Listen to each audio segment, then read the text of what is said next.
Hey, for the record, you're live. Hello? Hello. For the record, you're live. Oh? Can you hear me? I am. Earth to test to Jesus. What's happening? You're live, just wanting to let you know. Oh, he's fucking dead.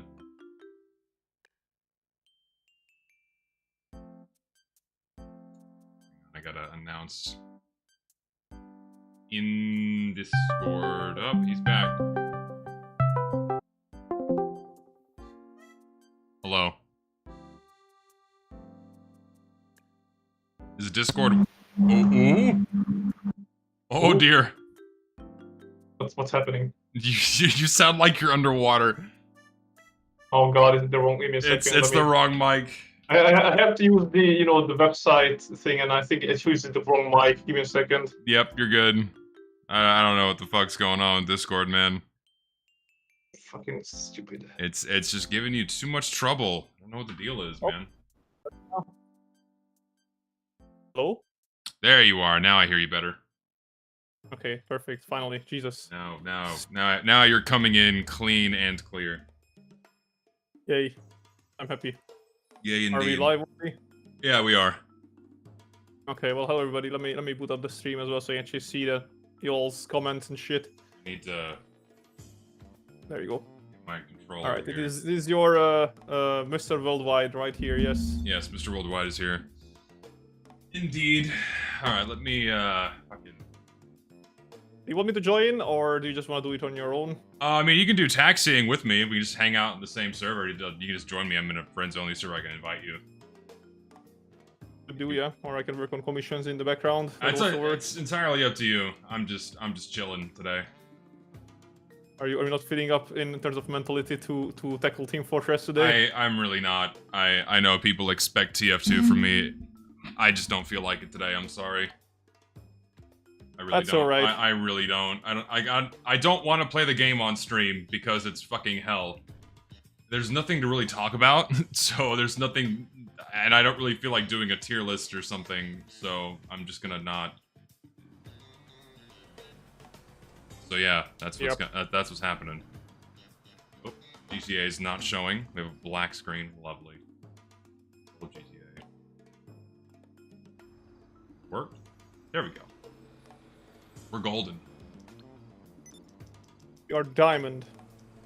Whatever precious material or metal you want, you're good. Platinum. Yes. Zesty fake taxi. No, this is as real as taxis get. You should actually try to make yourself like a taxi driver, cloth. I was thinking about that earlier today. I was like, I should probably do that and get myself a proper. What the fuck was the name of the new car I just got? I can't goddamn remember. It's the what's it called? The not here. It's in the different one. It's the auto shop, I believe, and it's called the Hardy. Was it the Hardy? Hardy. Hardy. It was right there, Hardy. Yeah. I couldn't remember. The N is Hardy because there's a Laurel and Hardy, the show, and the car in real life is called Laurel. It's on Laurel, so now they call it the N is Hardy because they're nice. I got hit by a car. The best idea to park this thing at the thing. Dominator is the GTA version of the Mustang, basically. Y'all like my new taxi? It's a Japanese taxi, except really fucking cool. Yes. Now we begin. We probably didn't start taxing at the best possible location, but we'll make do with it. Oh, so you should have gone to the left there. It's fine. It's fine. It's as usual. fine. It's fine. No, it's a Japanese taxi. This is like how Japanese taxis look. Yes. Japanese taxis are not yellow. They're usually blue or white. Or British taxis are black. American taxis are yellow, and many other European countries. But Japanese taxis are either white or dark, like bluish purple. Yeah, having been to Japan, taxis are not yellow there. Yep. Oh sure, just take your sweet ass time. Look, fucking like walk with like route 2 miles per hour. The goddamn zombie getting in my car. Come on now. Jesus. Usually the further away you are from them, the fucking longer they take to get in. But that chick was walking like not Mach 2, negative Mach 2. Route 2. Route 2. Just not moving at all.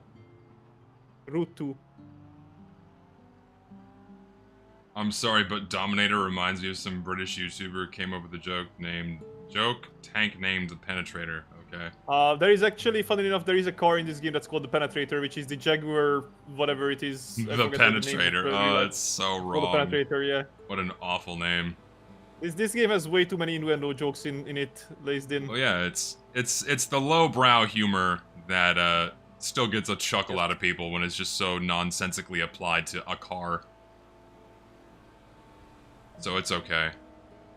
I can't fault GTA for it at all. When other games like Saints Row took it to the nth degree and just made it a little bit too crazy. Like in Saints Row 3 was okay. It went a little too far. Then just still it was a little too tacky. Fun games, don't get me wrong, but the humor left something to be desired. Like truly left something to be desired. I am not spending a goddamn cent on those fucking Labibi toys, whatever the fuck they're called. I know they're all the rage right now with white women in America, but I'm not buying them. They're not for me. They're like, I guess children like them. Children and white women like the little lullaby toys, whatever they're called. Lullaby toys, yes. I mean, they're lullaby toys. Most mentally stable taxi, yes. La Baba, what is it? La Baba, I can't read that because my brain is not firing on all cylinders yet. La Baba, La Baba bottom, fuck me. La Babotomized. La Babotomized. That is, that's hard, that's a tongue twister. I can't, it was not coming out of my mouth. La Babotomized. La Babui. La Babui, shut up. So dumb. La Babui, kill me. Why are you driving taxis in GTA again? Well, because it's double money this week, yay! Yeah, we get twice the money for doing it, and I have things I want to buy, like another taxi. Listen, whenever I'm playing GTA, I'm just gonna be taxiing people, because this is just really chill, and I'm gonna just increase my I have 3 taxis now, I'm gonna get a 4th. Is all the taxis that are possible in this game, I'm gonna get them all. You only have 2 taxis, no? Well, I mean, there's the default, so we can count that as 1, and then we have the Japanese taxi, and then we have the Broadway. So then I'm gonna get the 4th one, that's also a badass car, so. The 4 horsemen of taxi driving, yes. Yeah, but and then hopefully a 5th, hopefully they add more, because, yeah, I gotta make a proper taxi outfit too at some point. I might do that on stream too. I have to go to, like, the right place to do it. Also, I need, like, more money to do it, because I have, like, no money. I can't, my broke ass can't buy clothes. Yes, well, you can collect your money from taxing for clothes then. I thought I had Degurt Keep on my server rotation. I could have sworn I did. I'll look into it and put it on there. I shall do so. Ooh. Nope, we're good. Yeah, I'm mentally very burnt out on TF2. Like the stream that I had with Lucid and Blue Bander on UFR the other day, that kind of sapped me of my TF2 energy, and I recorded for my video this morning and spliced half of it. I'm gonna edit the first half, and then I'm gonna edit the second half just to break up the process a bit. And so that kind of burnt me out on any kind of TF2 discussion. Again, like what is there to talk about? What else new is there to discuss? Not much.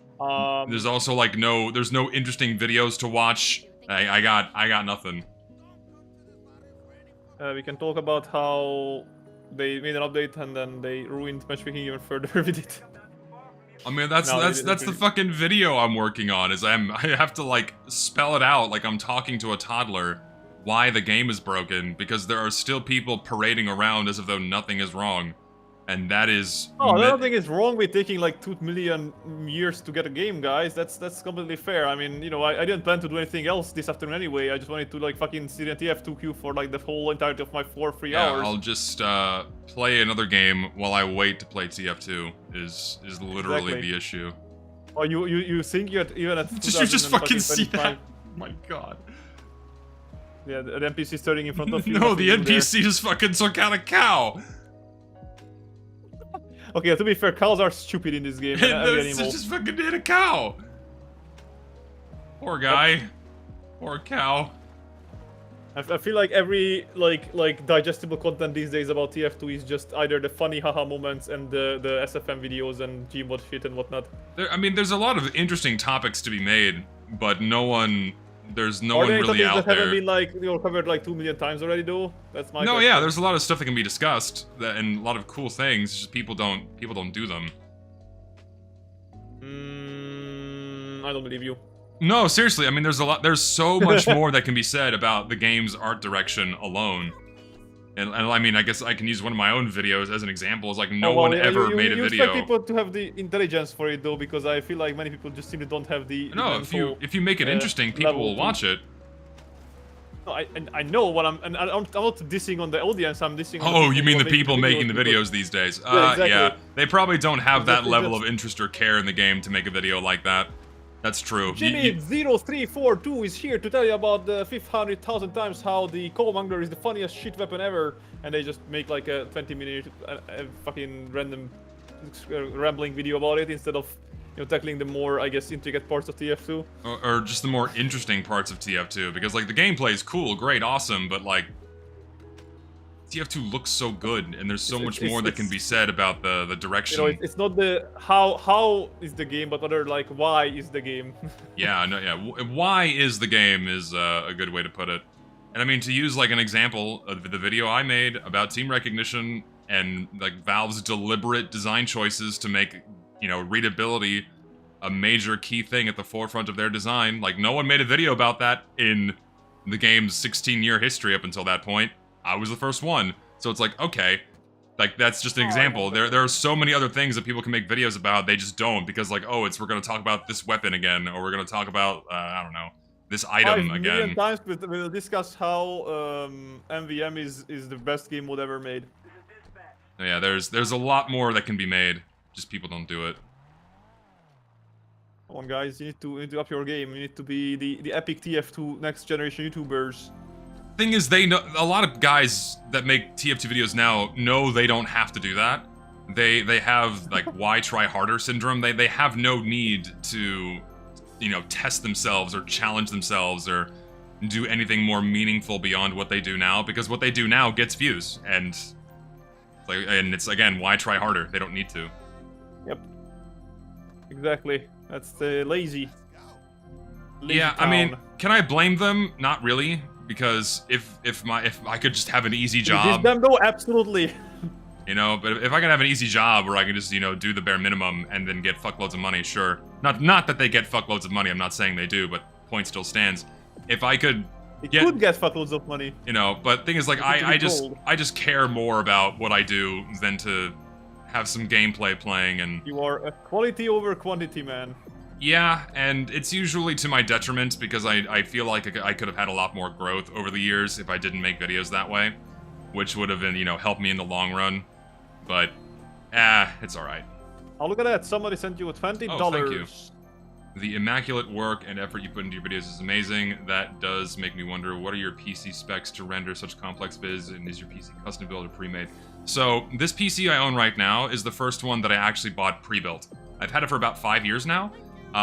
It's running an AMD 8600X processor, and it has a RTX, sorry, I'm running a 3070 graphics card. I have 64 gigs of RAM to hit the basics, and that does a pretty good job rendering the videos that I need to get done. So you can watch porn in 4K. So true, but I choose not to. Yeah, but every other PC I've had before this, I built on my own, and the only reason why I bought this one pre-built is because I needed to buy a new PC, and it was like right at the peak of the GPU scalping during COVID.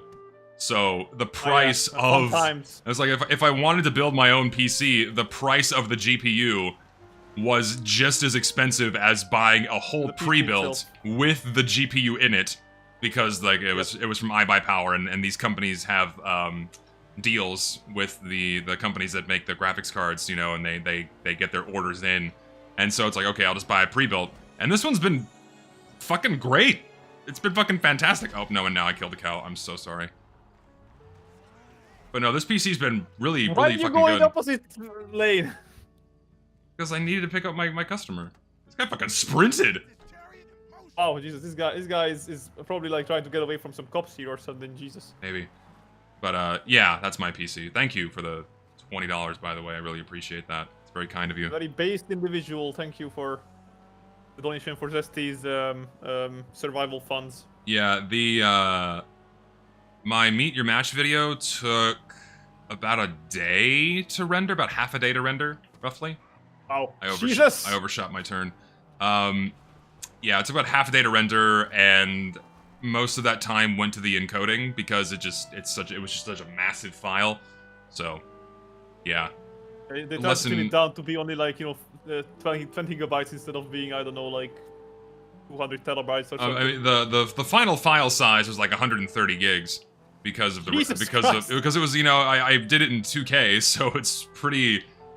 And I didn't use anything to compress the file size, so it just, and I have the space for it, so I didn't need to.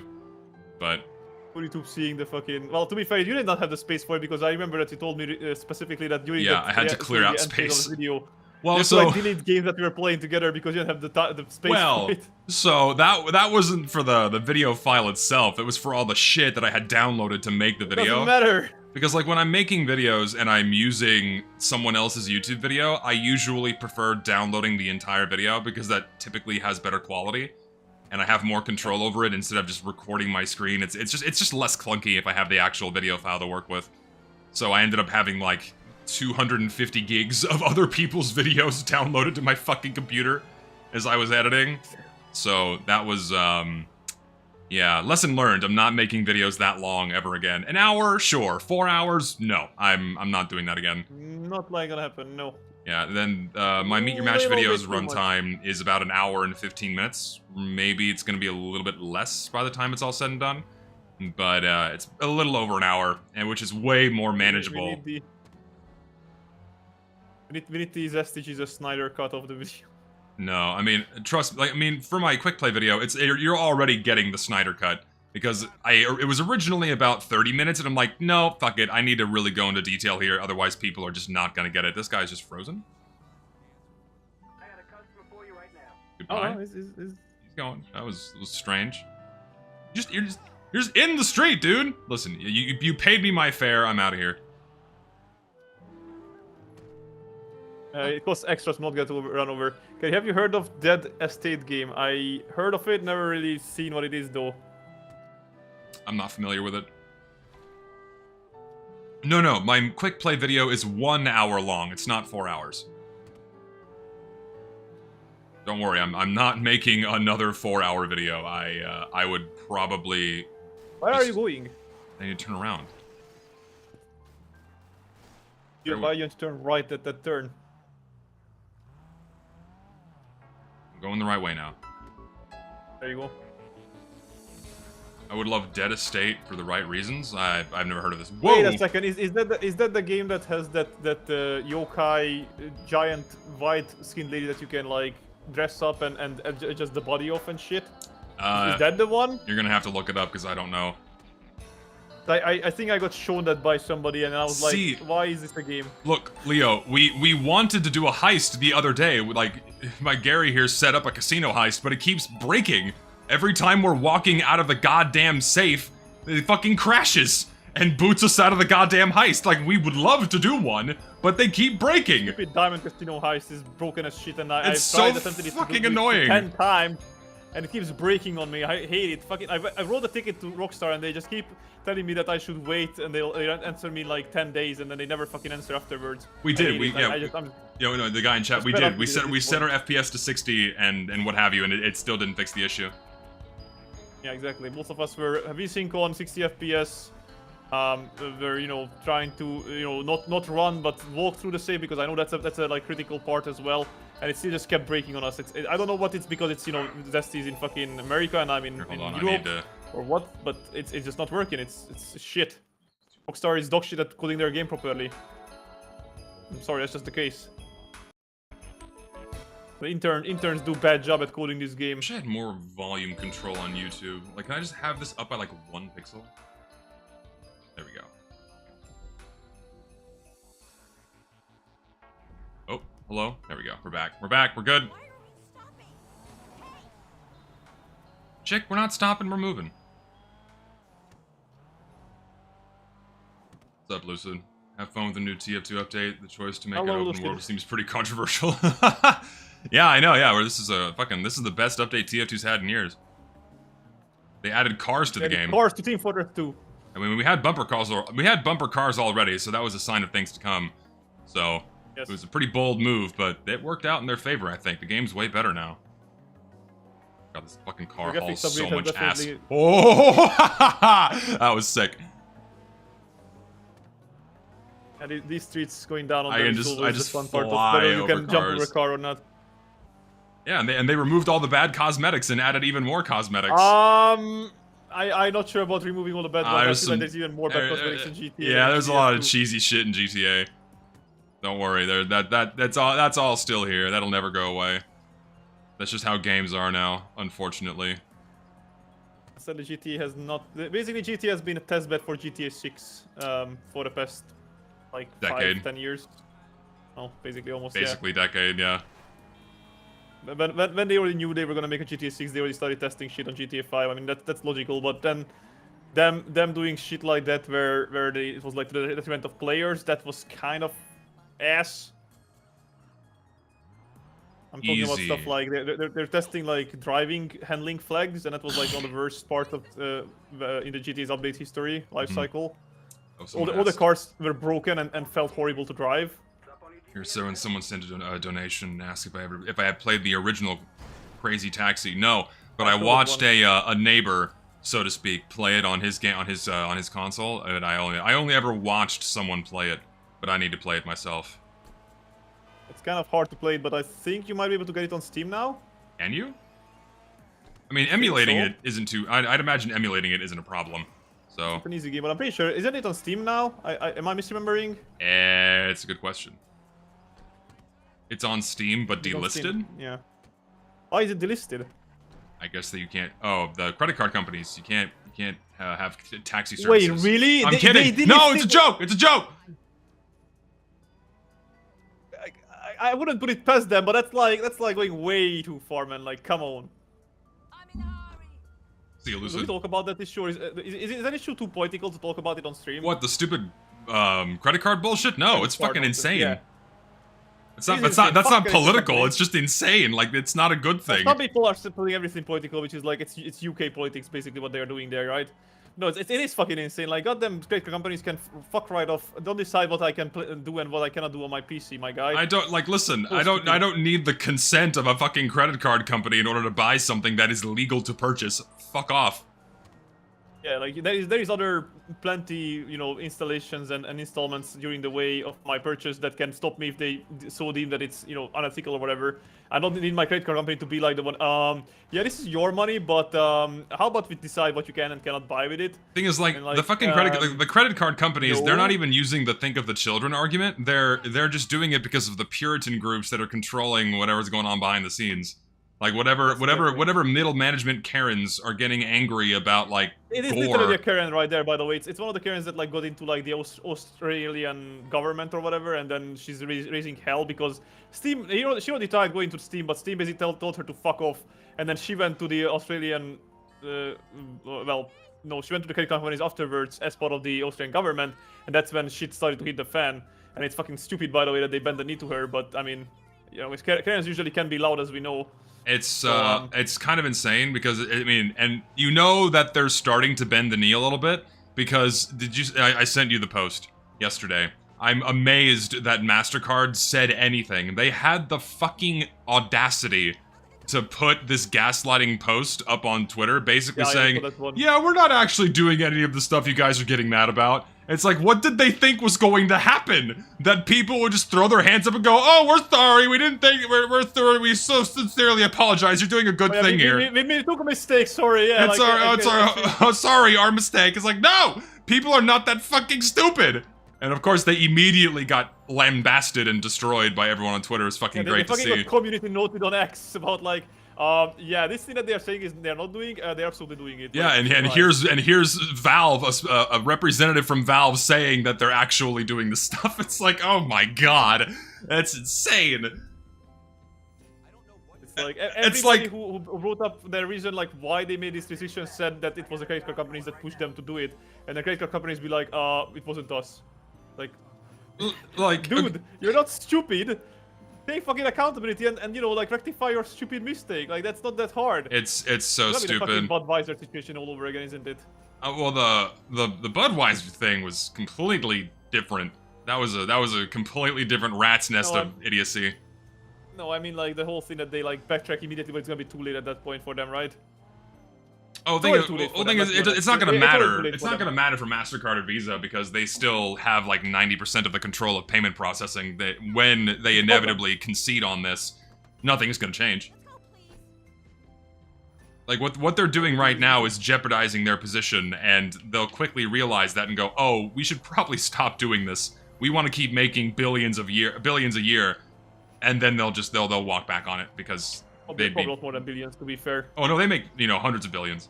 So yeah, trillions, it's so maybe. funny because like people think it stops at porn and it doesn't. Like they say shit like non-consensual dismemberment. So any war movie, any game with guns or violence where people are getting shot, like I can hit someone with a car in GTA that the NPC didn't consent to me hitting them with a car. It's like, come on. Like whether or not you like the not safe for work material, it doesn't matter. If it's legal, people should be allowed to fucking buy it. If it's illegal, then whatever. But if it's legal, then... I don't care for the whatever, like, incest nonsense that they were stopping. Like I don't want to buy that, but doesn't matter. It's the whole... It doesn't matter. Yeah, it's the principle of, like, soft banning things that are legal to purchase by banning payment transactions for them. It's insane. Exactly. Yeah, as opposed to consensual dismemberment. Right? Is that any better? No? Vankers. Absolute. No, yeah, I mean, they tried to target anime before, but of course, that's just not gonna fly. Yeah, Japan was not happy about that one. Yeah, that's just not... Japan was like, you are trespassing on a very dangerous ground, dear sir. You better about the back the What, you want to take down this multi-billion-dollar economy? Okay, yeah, smart idea. I mean, and that's what they try to do with the fucking porn stuff. Pornography, in general, is a multi-billion-dollar industry. Hundreds of billions a year, globally. And they're just thinking, yeah, we'll just stop that. We think we have the power to pump the brakes on that. It's like, okay, yeah, good fucking luck, you idiots. Yeah, it's typical Karens who know nothing about the internet, by the way, who kind of like spearhead these movements as well. Like they are just like booting up the internet, you know, sometimes maybe happening by on one of these things that they despise to see, and you know, quote-unquote objectifying women and whatnot, because you know that's basically what porn is, I guess. But still, and then they are surprised that people are actually into this stuff, and they cannot just get rid of it just because they don't like it. You know, that's it. What about the men? Their penis is there. And I'd say they weren't part of the objectifying. No, yeah, exactly. It's like as opposed to consensual gore. Is that somehow better than non-consensual? It makes no fucking sense. It doesn't need to make sense because they don't care. You know those that if I ask you to just fucking, I don't know, like gut me, then that's completely fine in the eyes of MasterCard, because there is no crime happening if I ask you first. Yeah, I give you explicit permission to cut my fingers off. With a cigar cutter. Oh, I mean, your weapon of choice. It doesn't matter. I consent. Yes. It's so fucking insane, man. And again, the thing is, it doesn't need to make sense because that's not what it's about. It's also, about like- it's about the personal sensitivities of some middle management that just doesn't like these things. They find it icky. Oh, it's icky. It's gross. I think people need to learn to shut the fuck up and not involve themselves in the actual like content of what they allow, as long as it's not illegal, right? Like this company is not your personal playground to try and like lash out at stuff that you don't like in the world. How about you shut your fucking eye, look a different direction or whatever, and just ignore the parts of the world that you don't like, because guess what? The entire world will not kneel to your demands and your preferences of how it should look like, and that's fine. Yeah, you are one man or one group or whatever, it doesn't matter. And people are different. They prefer different things. They have different values, and simply you cannot have effect on all of them, and that's fine. That's how it should be. And instead of tackling the billions and billions of scams and fraud that move through their services, they'd rather target shit that makes them money. It makes no sense. It's too hard to target Zesty. Come on, you can't expect the multi-billion-dollar company to take accountability for like something like that. Come on. Like, what do you mean you can't handle it by the fact that my credit card information got compromised? Well, sorry, guess you're fucked. It's like, fuck you. Fuck these companies. It was stored by you. It's your fucking responsibility to make sure that it's safe. I didn't leak any information. You did. I think most of us should agree that OnlyFans should be banned. I disagree with that, but I don't agree with I don't know. It's like any other porn. It's one of those things where like, I feel like it really is it's just porn at the end of the day. It's ultimately porn. Yeah. Consume these things responsibly, and if you are of age, and beyond that, it's down to the individual to control their own life. It's none of my business. Yep.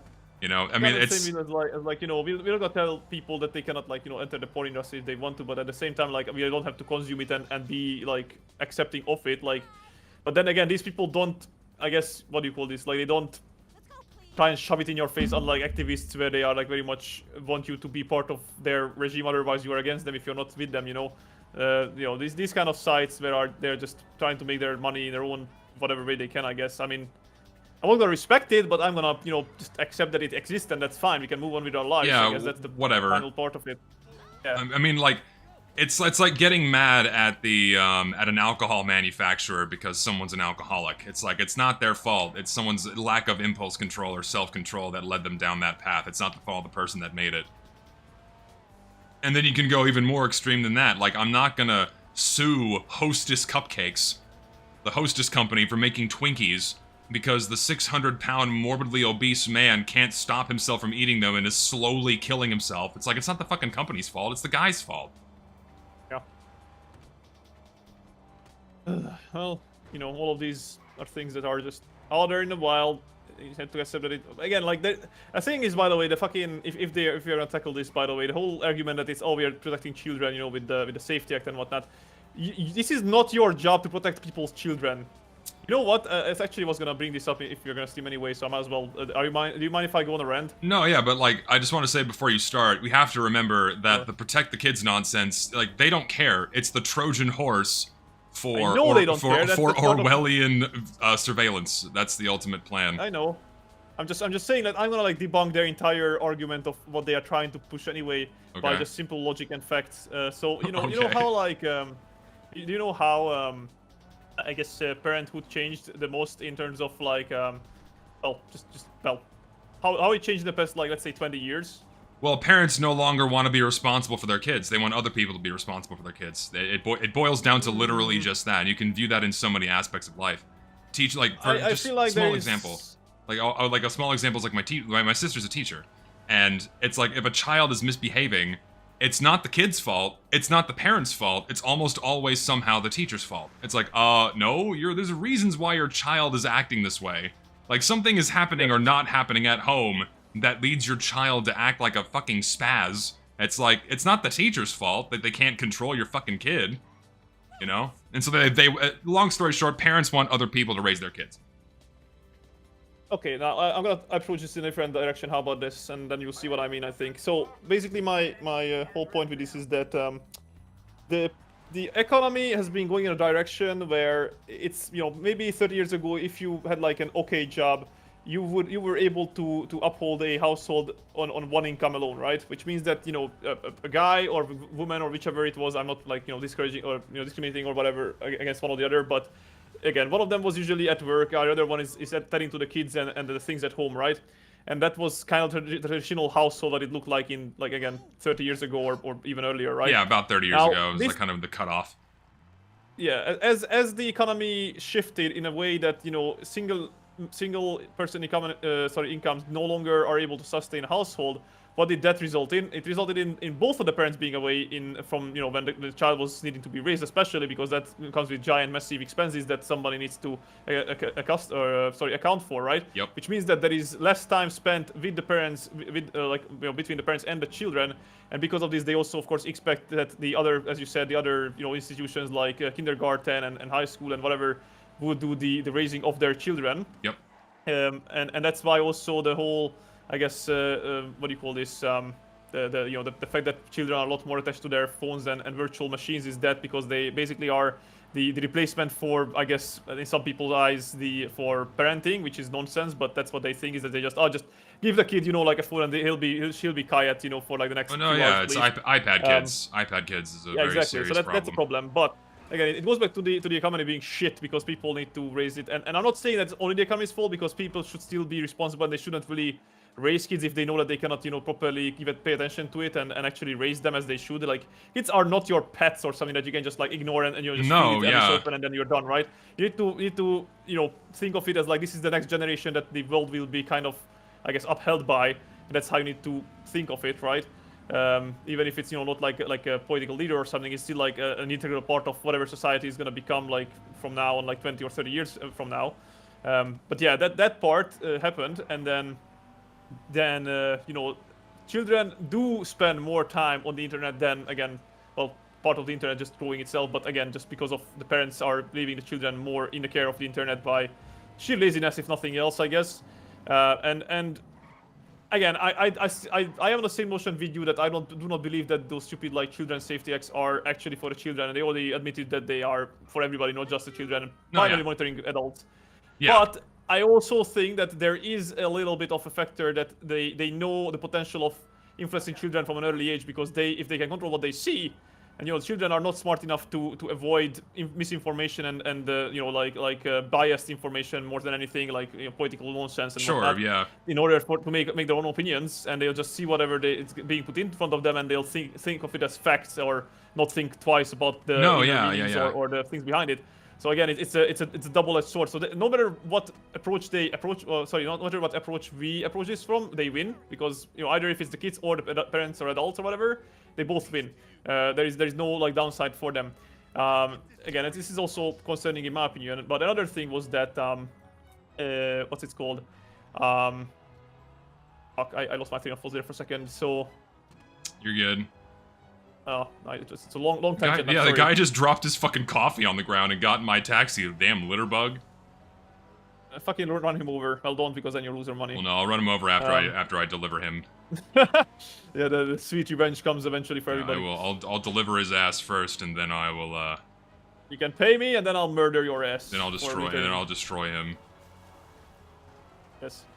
Well, no, I mean, at the end of the day, it all boils down to not only controlling what someone can see, because they'll just ban whatever they don't want to be seen and require an ID verification for it, and then they'll be able to track whoever submits their ID in order to view the content they don't want you seeing, so they can then mark them as, well, effectively enemies of the state. That's the end of it. That's the end all be all. It's the ultimate surveillance, and they Trojan horse it in by saying, "Oh, we're protecting kids," or "We are protecting you from things that you don't even know are dangerous for you." That kind of thing. It's like, we know what's best for you. Well, nobody directly asked, I don't think anyway, that they want the government to protect their children. I will say that the government would likely raise this argument of like, the parents are complaining that parenting is hard, and the institutions or whatever don't do good enough job because they get influenced with bad things, which is, again, in some capacity true, but then they have to, again, think of the issues with it, and the issue is not solving what the kids can see on the internet or affecting what the kids can see on the internet, but rather solving the fact that, you can no longer uphold the household with just a single income anymore, and that's why parents are leaving their kids behind more and more in terms of, like, attention and whatnot, which is, again, the core fundamental part of the issue, in my opinion. I think it's a big factor in more so in child rearing than this. I think a side effect is because kids have a lot more time online because their parents are spending less time with them, then they're going to be exposed to whatever they see on the internet, and then whoever controls the internet controls the next generation of voters. So. Yep, exactly. Oh, I just flipped my car. So yeah, that again, there's like a multi-layer problem here, and again, whatever they're doing is probably one of the worst way to tackle it. It's not even an actual problem-solving way at all. So it's just nonsense. I'm really hoping that this will not last for longer. I heard that America was like getting torn basically to two parts by different parties trying to, you know. No, like they're attempting to pass that shit here, but it's gonna get shot down. Like it. Yeah. They know. I mean, they're witnessing what's happening in the UK right now, and they realize that if they try that here, oh, that's gonna look really bad. Yeah, that will not end well. I feel like they are not daring to attempt that one. Otherwise, they're learning their lesson with that. It would piss. Like they can get away with it there because people on the other side of the across the pond are a lot more passive. But if you start doing that shit here, oh no, people are gonna get mad. I feel like in UK it's also the case of, like, you know, the frog boiling in the water. Oh yeah, for sure. They have been slowly but surely been more, like I guess dragged into this system of surveillance and just overall silencing and whatnot. Even if it's just, you know, silencing on social medias, there has still been a lot less freedom there than it was in, let's say, in America or whatever, right? Yeah. No, yeah, and I know there's a bill. Like there's a bill they're trying. It's not the first time they've done this. But there's a bill that's basically trying to perform the same thing, but it's not. It's gonna get killed. I just can't see it. If it does, if it manages to make it all the way into law, I'll be fucking shocked. Americans like their freedom too much for it to pass, I feel like. Yeah, I mean that's, you know, part of the American culture is freedom of speech, being able to do being able to see being able to do what you want, see what you want, say what you want. That whole song and dance, you know, it's like if you start limiting what people can see. Not even just say, but what people can see, it's like, whoa, that's not good. That's scary. Fucking, you know how, like, you know, America was all against, like, the biggest, like, adversary to communism, and now they are fucking attempting to do, like, something that literally communism did. Oh no, I mean, some people are, yeah, because I don't know what it is, man. I really don't know what it is. Is it stupidity? Is it? It's easy to say. They got blood eyes from what they managed to pass in Britain, and they're like, oh, we can do this here, surely. And then they have to realize that no, they are so many different breeds. You know, the British and the American. Yeah, they cannot get away with that shit here. No, yeah, I saw that YouTube is going to use AI to verify ages of users depending on the videos you watch. You watch one Mr. Beast video, you're instantly 13. Oh god, you cannot even watch Mr. Beast videos in terms of research anymore. No, the instant you, like, search for Mr. Beast, YouTube's just gonna mark you as a child instantly. Exactly. But them. Nothing ever happens. Poor slop tubers who need to, like, look up Mr. Beast for you know, making their 50th videos in a row. Fucking NPCs, man. To be fair, I cannot say shit about SoftTubers because there is, like, this guy, what's it called, More Pegasus, you know, the guy who is, like, always doing the it's over, he's done, it's finally over, you know, kind of videos all over and again. Yeah, I fucking love those. He's actually kind of funny as well, so I do watch him every now and then. I don't consume that much YouTube, not like I used to. I just don't have the time. Listen, guys, if you watch Zesty, you are the adult TF2 consumers, okay? If you watch, let's say, so I don't know, I don't want to say names, but there are other content creators who is, like, much more child-focused or child-oriented. Yeah, when it comes to their target audience. I think my audience is child-oriented. Yeah, I think my audience is markedly older than any other TF2 YouTuber. I think. Not and by markedly, I mean I probably appeal to far more people over the age of 18 than under the age of 18, simply because of just the ripe age of 40. I mean, simply by nature of just how I compose myself and the content I make. It's not like, you know, Soundsmith opening 100 boxes. You expect a general level of intelligence from your audience in order to consume your videos, and that's kind of already, like, filtering out the very young people, I feel like. Well, I expect them to be able to read. Oh, that's only, like, half of the American story. Oh, Lord. You know, I try to make my videos as presentable and digestible as possible. Like, you don't need to have a high IQ to watch my content. But Thank you so much. Yeah. Funny. I appeal to Sigma males. I appeal to mostly men, if not all men. Like channel statistics, my audience is like 99.8% men. Wow, that's a good ratio. I Yeah, wonder and what then mine is. 0.02% are women, and then half of that aren't actually women. So. They're just like people who say that they're women. Oh yeah. So. All dudes. It's a real sausage fest here. No, no women watch my streams except my girlfriend, and that's there it. are no women in Basing say. They're the only female that I know. Am I the only female you know? What? Am I the only female you know? No. I know three others. Let's go, please. So you don't deny I'm female, okay. You're a woman now. I'm a In woman the now. year I'm of a- our I'm Lord a- 2025, you can be whatever you want. I've been reborn to a woman. Yes, you guys must now call me Mrs. Worldwide. Mrs. Worldwide. Oh Lord. Yeah, getting pregnant is very easy. You just have to eat a lot of food. You're gonna give birth to a giant turd. I look away for 2 seconds and then crash. I mean, is that not how it works in real life? No. And became Kesha. Perfect. Ooh, My name is Nighting Gregorina. Thank you very much. ooh. Now, slalom boy. There you go. No, I did not take Wheezy's advice. I stopped using dating apps because I like how it's referred to as the bananas and I mean he is the banana. Wheezy is the banana man. banana man. Yeah, Wheezy's banana boy. He's the banana. Yeah, but no, I did the exact opposite and did not use dating apps. You enslaved women. Don't use them. Don't fucking use apps, man. They're such a waste of time. Like they What do you don't mean? they What don't other- work for 99% of their users.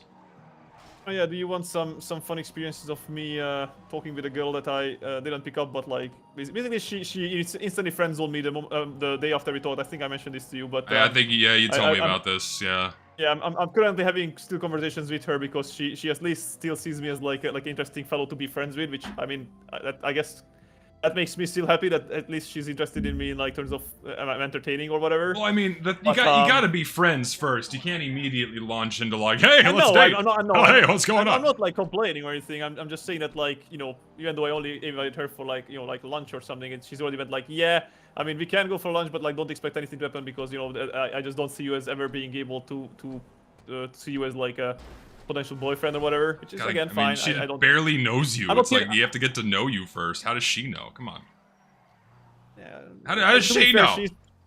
She's 5 years older than me, so maybe that's like a thing for her. I don't know. Maybe. I guess, do women have hangups on dating younger men? Younger men. I have, but that's me. Like I know mean, that like, I know that like I'd dating probably be a little uncomfortable dating an older woman, not too much older, but I don't know if women have a hang up about dating younger guys. I'd imagine most don't. That's it. There is no women in your chat. Sorry. I'm just spitballing here. I don't know. I would imagine most don't, or many don't, but Those are cool cards. I don't know. I think most people, right? Most people want to date within, date someone close to their actual age, right? Wait, do people think I'm in my 30s? You're 40. Oh yeah, sorry, I'm 40. You're right. I'm sorry, guys. I deceived you. I am in my 40s. Yeah, you're 40, man. My life is over. But no, I that's think very good again, I evening. think most people are probably the most comfortable dating someone not that different in age, be it older or younger. Like one or 2 years, and people are probably more comfortable dating younger than dating older. Like 1 or 2 years older, sure. 4, 5, 6, yeah, you might lose me. And then younger, it's like, okay, fine. Younger is pretty much always okay, so long as all parties are legal. Got to state that clearly, otherwise, I go, Jesse, what's the difference? You got to be very careful when you say these things. What did they tell you in the fucking that archive meme? Huh? Getting into a relationship with a 16-year-old just means that you are taking out a 2-year loan. That's awful. Awful. Oh god. Awful. It's horrible. Horrible. Awful and horrible. But no, but also like dating someone that's too much younger is strange. Like the furthest I would want to go is like The cultural difference is too high. 5 or I 6. feel like, or Yeah. too much. Yeah, like no more than 5 or 6 years is good, I think. Why did I go this way? I'm an idiot. My bones are literally powdered at this point. They are not even just crushed; they are just literally melted into powder. So yes, they are very much shattering at the moment you hit 40s. You know how they like tell you about how when you turn 30 and you're virgin, you become a wizard. They never tell you about like what happens if you're 40 and you're still a virgin, right? Grand wizard. Well, what happens is that your wizard state has basically too much for your body. And you just basically crumble and turn into dust at that point because you your body turn simply cannot hold into it an up. ethereal being. Yes. Well, your soul will become eternally part of Jesus. That's it. Jesus personally picks you up like a fucking Uber delivery and he brings you to heaven as a peck of dust. I like how you pronounce Uber. Uber? How do you pronounce it? Uber? It's Uber. You said Uber. I'm sorry. Uber. No, that was Uber. funny. I liked it. It is funny. I pronunciation is shit. Because I mean, English is your second Mr. language. Worldwide. You are Mr. Worldwide. It's my. I am. Every language is my second language because I'm Mr. Worldwide. So true. All languages are equal in my eyes. Moshi moshi, hajimemashite, watashi wa Giri-san desu. Hai. Konnichiwa, Zesty-san wa stream desu. Hai. Thank you. I'm practicing Japanese whenever I go to Japan. Here, I'm gonna repair my car. I'm 32 and I still can't hear Guardian Leviosa. That's horrible. Sorry. I'm 32 and still can't win Guardian Leviosa. But listen, it's a niche thing. You gotta find your specific spell. I think I'm gonna let's take out the Broadway. We did our Japanese tax. Let's take out the Broadway for a spin now. Let's change taxis. Why don't you do those deliveries with the BMW that you did last time? That's also possible. Could do, but I'm also enjoying taxiing. Fair enough. Like in the same amount of time, I get about the same amount of money right now, and this is more relaxed. Also, this car looks cooler. Okay, that one I accept. The making the same amount of money is I don't accept that one. Yeah, this car just looks cooler, so I'm gonna swap back. To the this crazy taxi. It's the best taxi. Is it? I challenge you. Oh, you got this taxi by your own achievement by doing 50 taxi deliveries, unlocking the taxi of this version of the car. So I guess you do have a personal attachment of you. Your biggest achievement in this game is just delivering 50 people. I think this one just looks cool. You like your hot rods. Yes, I do. I like my old cars and I like my hot rods. Thoughts on GTA 6? None. I'm not. It's not out yet, for one. And two, I'm not really a big GTA guy. I've only ever dabbled. He's only playing GTA because I force him to. That's the whole reason. Now you know. I've only ever dabbled in GTA. I've never played any of the games all the way through. So they're not really for me. Obviously, here I am just driving in GTA, and this is good enough for me, right? And he's gonna play Fallout New Vegas. I'll download him a taxi mod so he can become a taxi driver in the fucking wasteland. See, I know I'm missing out, and thing is, like, I feel like when you're younger and not set in your ways, the diversity of games you try out is much more broad. But as you get older, you kind of fall into... Over time, you settle. Yeah, you settle down, you fall into the things you enjoy, and it's hard to break out and try something new. And also, as you get older, you just don't have as much time, and you have more responsibilities, and you just don't have, like, oh, I'm gonna set aside a day to play a video game. I think you just can't really do that. It doesn't happen anymore. You can't do that when you get to my age. It's just, it's not an option anymore. It's like, you might get a few hours a week to play a video game, and then that's all you have. And so it's like, okay, in my few hours of free time to play a video game this week, what am I gonna play? A game that I know I'm going to enjoy and can consistently come back to and have a good time? Or am I gonna spend money and try something new that I may or may not enjoy? So... And then fucking refund it on Steam because they have a 2-hour refund policy. That's also true. But my approach is... By Steam. Not sponsored by Steam, no. My approach is just, I don't know, I stick to what I like. I try some new things, like, someone had to twist my arm to try Atlas, but now that I did, holy fuck, that game is fun. But, I hope that will feel the same way when you follow New Vegas, so we'll see. Yeah, and also, Project Zomboid is one that a friend of mine, got me to try a while back. Oh, you start playing with your friend now? Huh? Did you start playing with your friend now? What? Did you start playing Project Zomboid again with your friend? Oh, no, I haven't, but it's just to point out that, like, that's a game that I would have gone out of my way to try, unless I had a friend, like, pushing me to do it. And I was like, oh, this game's actually really fun. I pushed you first. Nah. Yeah, so it was good. Oh, I really want them to fucking get that update already that gives NPCs, because that would, like, add so much to the game, but...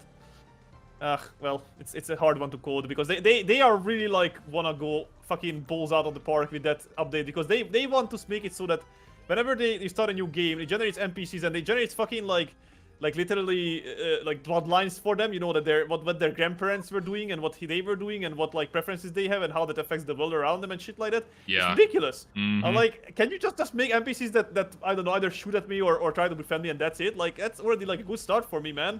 You can add later other stuff. No, they're going hard. Give me the NPCs already. And they fucking go hard. Like, they're going hard. These devs they are hard. They are going in. These devs are hard. Yeah, they are hard. I don't know. Plants vs Zombies is another one that just it's never screamed at me to play it. It's not the kind of game for me. That was Plants vs Zombies screaming at you to play it.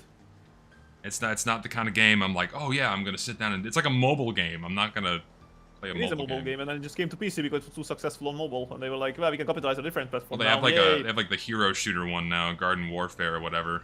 Oh god, why? I don't want any more hero shooters. Make different games. Make role-playing games. Well, apparently it's really good. Apparently it's fucking amazing. It's just not super popular. I'm not saying it cannot be good. I'm just saying there's too many fucking hero shooters out there now. It's like the fucking new Battle Royale. Yeah, it is. I mean, and now things are just getting so homogenized and nothing sticks out anymore. It's sad. Can you have the courtesy to shut my fucking door? Please? No. Ugh. Suck.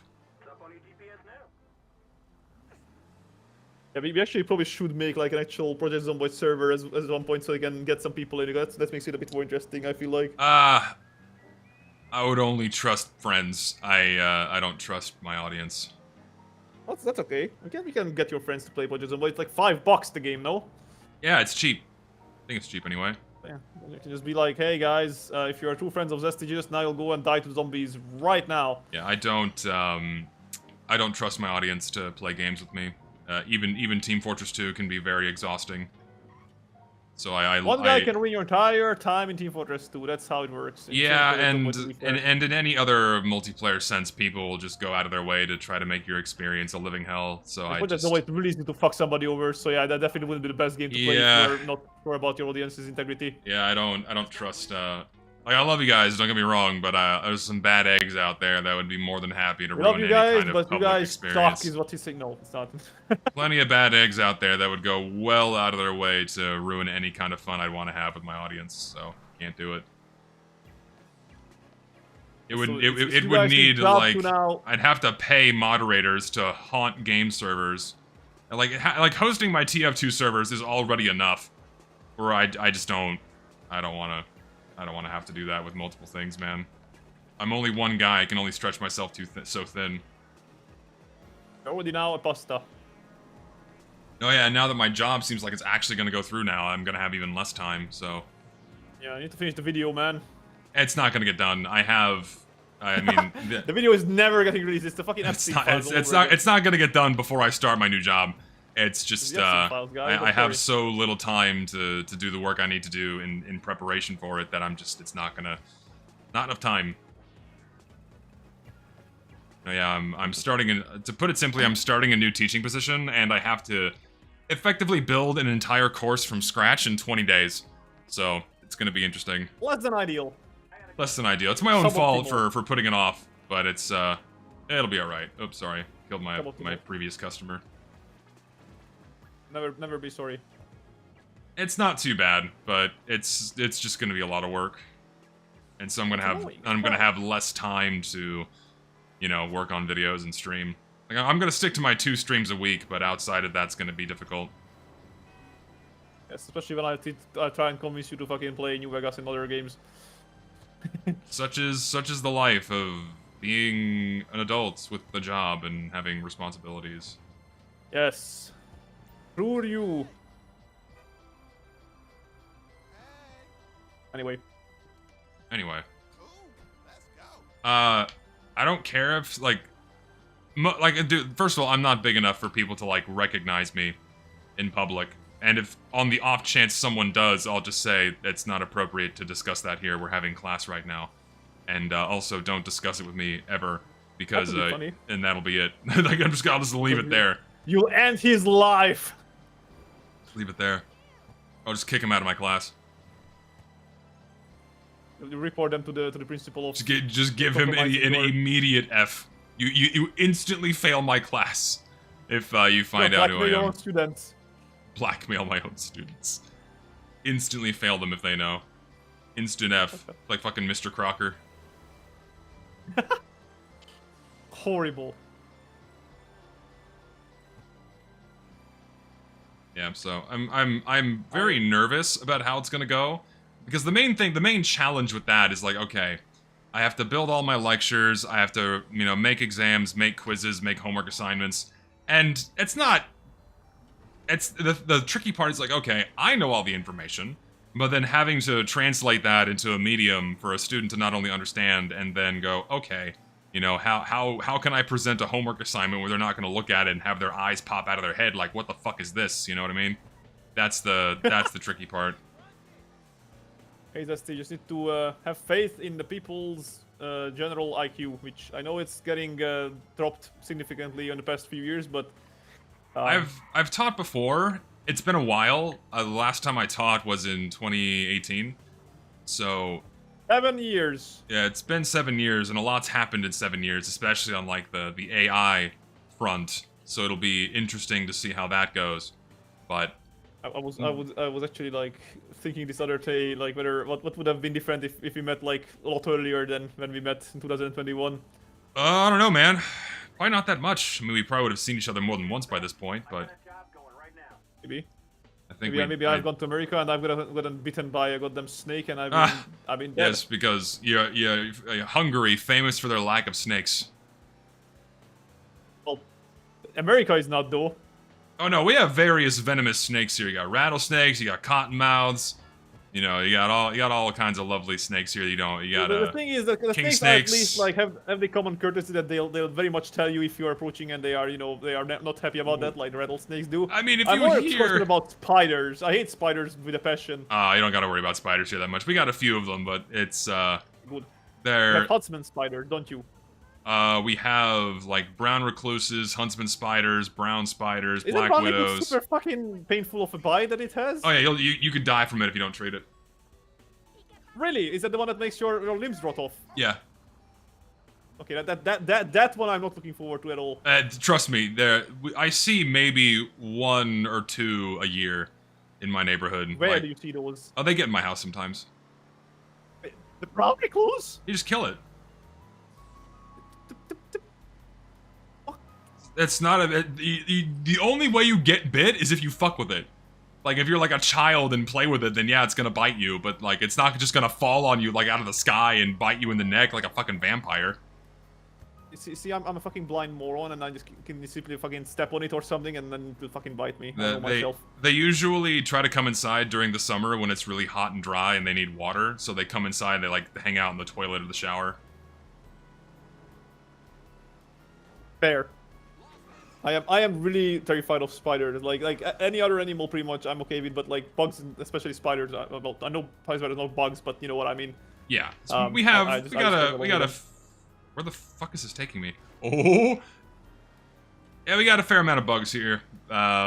Spiders. I mean, the most annoying shit here are tarantula hawks and red hornets and yellow jackets. Those are the most annoying things. They're fucking everywhere and they suck.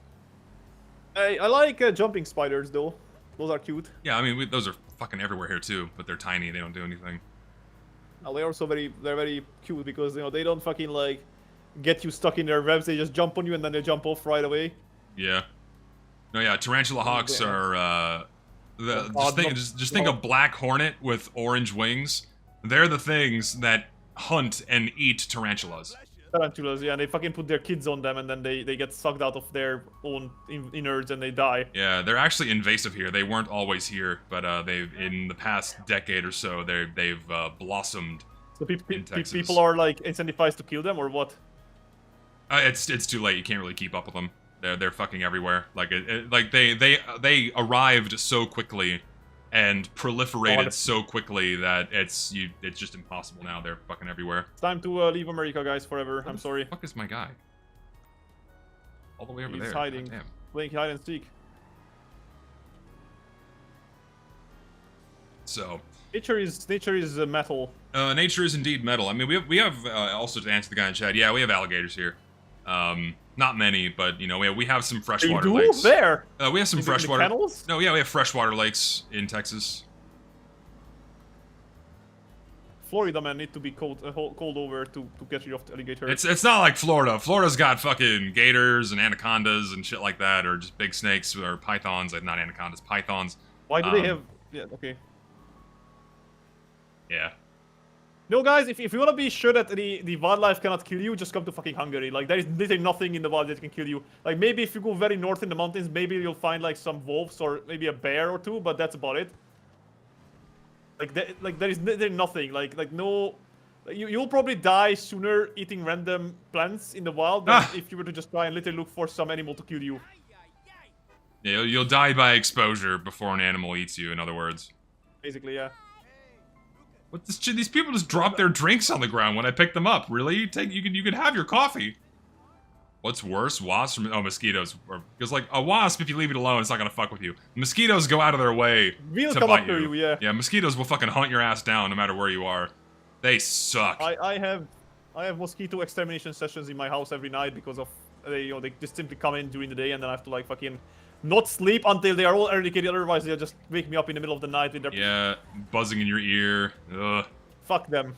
Yeah, like the worst. And I put in the goddamn repellent things, and they are still coming after me. Like my guy that was literally developed to get rid of you. Why are you not listening to me? You need to buy an electric fly swatter. Electric fly swatters are awesome. I know. I think like, I hate that they develop like immunity to these fucking repellents every few years because of their insanely like fast adaptability. Yeah. I like, think I really need to like up my. Yeah, you gotta up your game. You buy those little salt guns that shoots the coarse or fine salt, and yeah, salt, like a little pressure gun that shoots salt pellets. You can shoot bugs out of the air with it. I can improve my aim, and a few years later I can hunt for horses instead. Hunt for horses? Okay, you are not familiar with this, but basically in Hungary we have a little song, a little folk dance, or not folk song, I guess, that basically goes something like I caught a mosquito. It was bigger than a horse. I cooked its fat, and now now it was more than a. I don't know what the what's it called, the measurement system is for that kind of thing, but basically it was bigger than a. But how do you measure like a sack of potatoes? What is the measurement that you use for it? Pounds? Like how many pounds is a potato sack? I don't know if a potato sack is a unit of measure. If it is, I'm unfamiliar. Oh, like what measurement do you use to measure how big a potato sack is? Pounds, like how heavy it is. Yeah, is it like 100 pounds or what is it? Well, I don't know if there's a set weight to every potato sack. I guess there would be, right?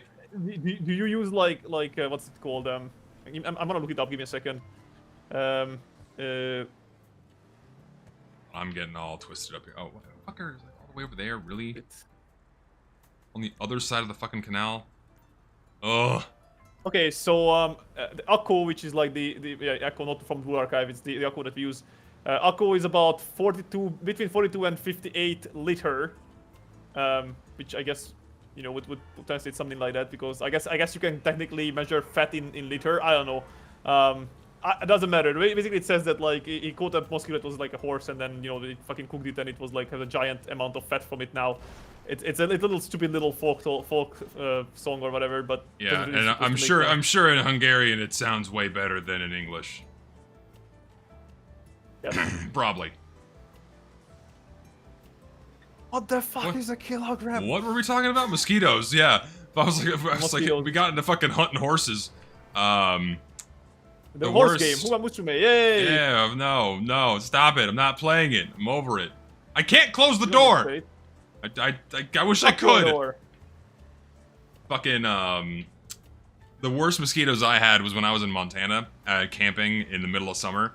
It's still cold. Giant mosquitoes. No, not giant, just swarms of them, like literal clouds of mosquitoes that would follow you around. The blood out of you. It was horrible. Like if you did not have like 100% pure DEET, then you just get eaten alive. It was awful. You need to have like a bodysuit, like how you treat the fucking bees. Dude, these fuckers were so vicious they would bite you through your clothes. Yeah, I know. They sometimes do that as well here. It's awful. Oh my god, and I just, yeah. I wish I had an electric fly swatter back then, because I could have just like waved it in the air and it would have lit up like a fucking thunderstorm. Like firecracker, but like it would have been like a handheld firecracker, exactly, because of how many mosquitoes were in the air. Listen, Bucko, you get the fuck. Oh, y'all. Fuck out of here! Out of here.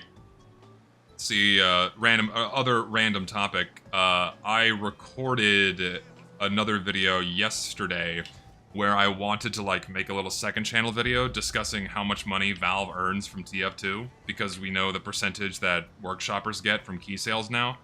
And I recorded it and I put it together. I didn't edit any of the visuals for it yet. I'm just like, oh god, I'm at the point where I open a project for a TF2 video and like I get sick to my stomach. I just don't want to edit it. I don't want to touch it.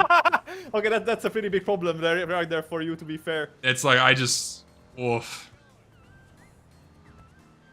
I need something. I need something positive. I'm hoping this new job is going to be a good change of pace, where it's gonna.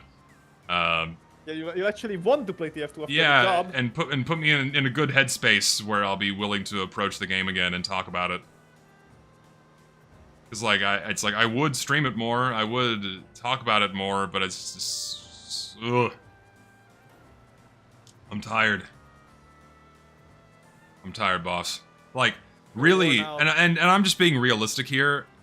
I'm gonna make the quick play video. I'm gonna make the Emporium video. I don't know, that might be it.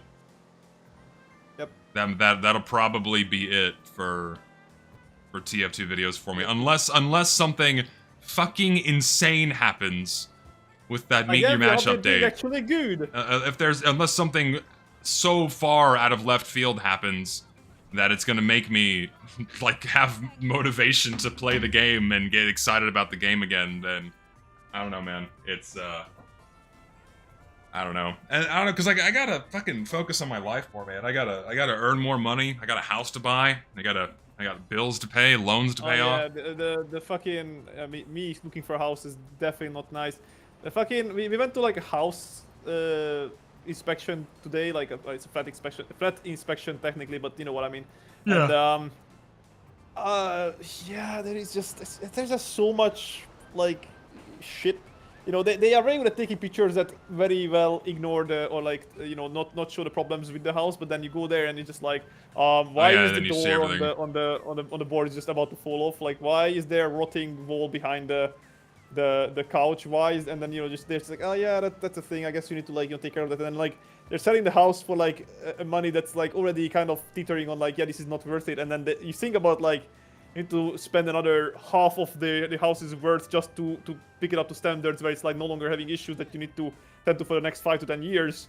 And then you are like there like, yeah, this is not worth it. And then when you actually try to tell them this, and then you go like, hey, like this is like asking for way too much for how much this house needs to be worked on. And then they'll be like, well, we have another 7 people on the line waiting to buy it. And I'm like, I don't care. Later, then their problem, not mine. Yeah, it's Exactly. If someone else wants to pay for and adopt that problem, then all the power to them. Later, Good luck, just gonna. my guy, I am out of here. Yeah, just. No thanks. Thanks, no thanks. Yeah, man.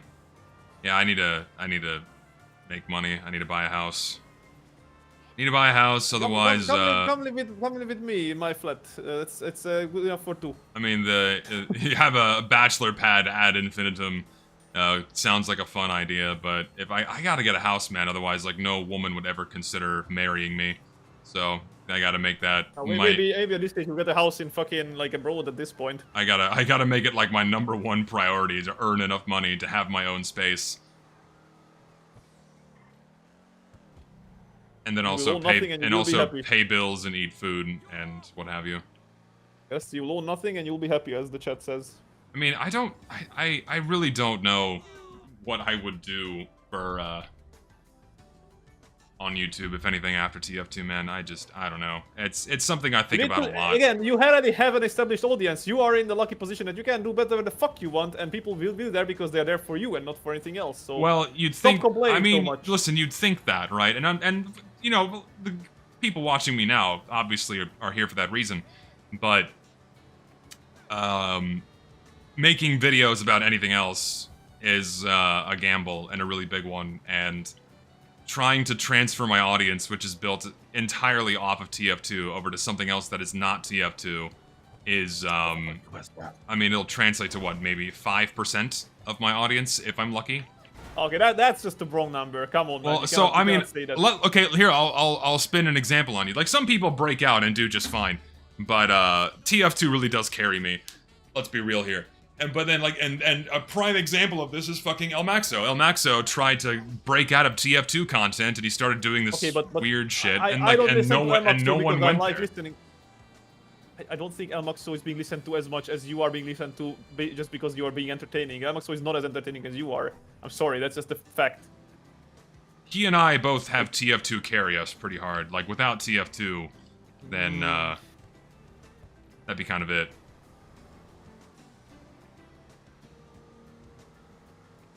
So, I don't know. I'd have to figure out something completely different, but the problem is, it also, like, being I am not saying this as your friend, but I think I hardly ever find people on YouTube, like, that are as entertaining as you are, just on basically, like, any topic that I give them, or they are given. I don't know, I'm also, like, I wish I were more knowledgeable about more things. That sounds stupid to say. It's like, oh, I wish I was smarter. Or just more knowledgeable about world happenings, because I feel like my worldview is so narrow. I've got someone for you. So, like, engaging in conversations about various things is, you know, not easy. You are the most racial streamer. How would you be narrow-minded? Well, come on. Because I ignore minorities. That's why. Yes, sure. Why not? And my narrow worldview stems from the fact that I completely ignore minorities. Reactions slop forever. Listen, that has been a very tempting path to go down, because I can just pull up someone else's video, watch it, and comment on it, and I get like 1,500 viewers, which is fucking insane. And that's me quite literally doing nothing. Like, that's a very easy trap to fall into. We're like, oh yeah, that will earn me money. Like, if money was my goal, fuck yeah, I just keep doing that. Fuck it, why not? But that would kind of that would be soul sucking, and I don't think I could do that. Weak. Because I've done it like what, 6 times, maybe 7 times with other people's videos. Not that many times. You know, and I could branch out and do, like, non-TF2 videos, and I mean, that's what's big right now, is reaction content and that kind of thing. And sure, people, and yeah, you know, not to diminish what people find entertaining. If you like it, you like it. But to me, it's like, it makes you lazy when all you have to do is just fire up a stream, pull up someone else's video, and then watch it. Like, I'm not creating anything, I'm not putting my mind to good use, and that makes me feel like I'm stagnating intellectually and developmentally when I know that if I just slip into that, then that immediately pumps the brakes on any kind of skill growth or personal development, and I don't think I can do that to myself. Like I'm already kind of topsy-turvy since I left university, but I can't dig that hole any deeper. You're what now? Topsy-turvy. What the fuck is that? You know, wobbly, unstable. You know, that kind Why of are you thing. unstable? Why are you gay?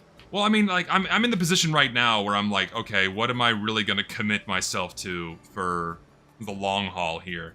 Because, like, I have my education, I got out of education, I can look for any job I want, and the reason why I don't have a full-time job right now and only a part-time job is because the second half of this year, I'm traveling overseas. Like, the entirety of October and November and December, I'm basically gonna be out of town. I'm gonna be in a different fucking country. So, I can't really get a full-time job yet. But once I'm back, it's like, okay, what the fuck am I gonna do? I can literally do anything. Like that's the scary part. It's like I'm at the point in my life where I can choose to do literally anything. You know, it's the first time in my life. Except become a porn star. I mean, I could even do that if I wanted to. I mean, there's a niche. There's a niche for everything, man. There really is. I mean, someone might like ginger man. Every woman's. I mean, someone might like how I look shirtless. I mean, I could easily make money doing that, but I'm not gonna do that. Well, maybe then you can actually fucking invest for that stomach surgery you wanted for a while. I'll find another way. I mean, but like if people get sexual gratification off of my loose skin on my stomach, then I would never get it cut off. Oh my god, I was on. Okay, that's I mean, we stop that right now. Yeah, I mean that's the ultimate niche OnlyFans content you can do right there. God. Horrible, I hate it. Tall, slim man with loose skin from drastic weight loss for your viewing pleasure. Jesus Christ. You take that right. It's a joke. I'm not being serious. I know. I'm also being not serious, but it's also horrible to hear. My ears are now bleeding. Thank you very much. But no. My point is like I'm at the point in my life right now where I can choose to literally do anything, and it's very scary. I feel like I'm just floating right now, and I can't seem to pick a direction because I don't know what the fuck I'm gonna do. And it's kind of a good thing too, because I have the world is my oyster right now. I could just do anything, but I don't know what to commit myself to in this moment. Life is difficult, man. You know, it's like I have my background in geology and data analytics. You got your family, you got your friends, you got your intelligence. You know, you'll do fine. No, I'm in a really good spot. Like I have my network of people that support me, my family, my friends. I have, you know, like financially I'm good, health-wise I'm really good. You know, mentally I'm clear and sound. I can do anything. But it's scary taking the plunge to, you know, what am I going to do for the next 30 years? Kind of thing.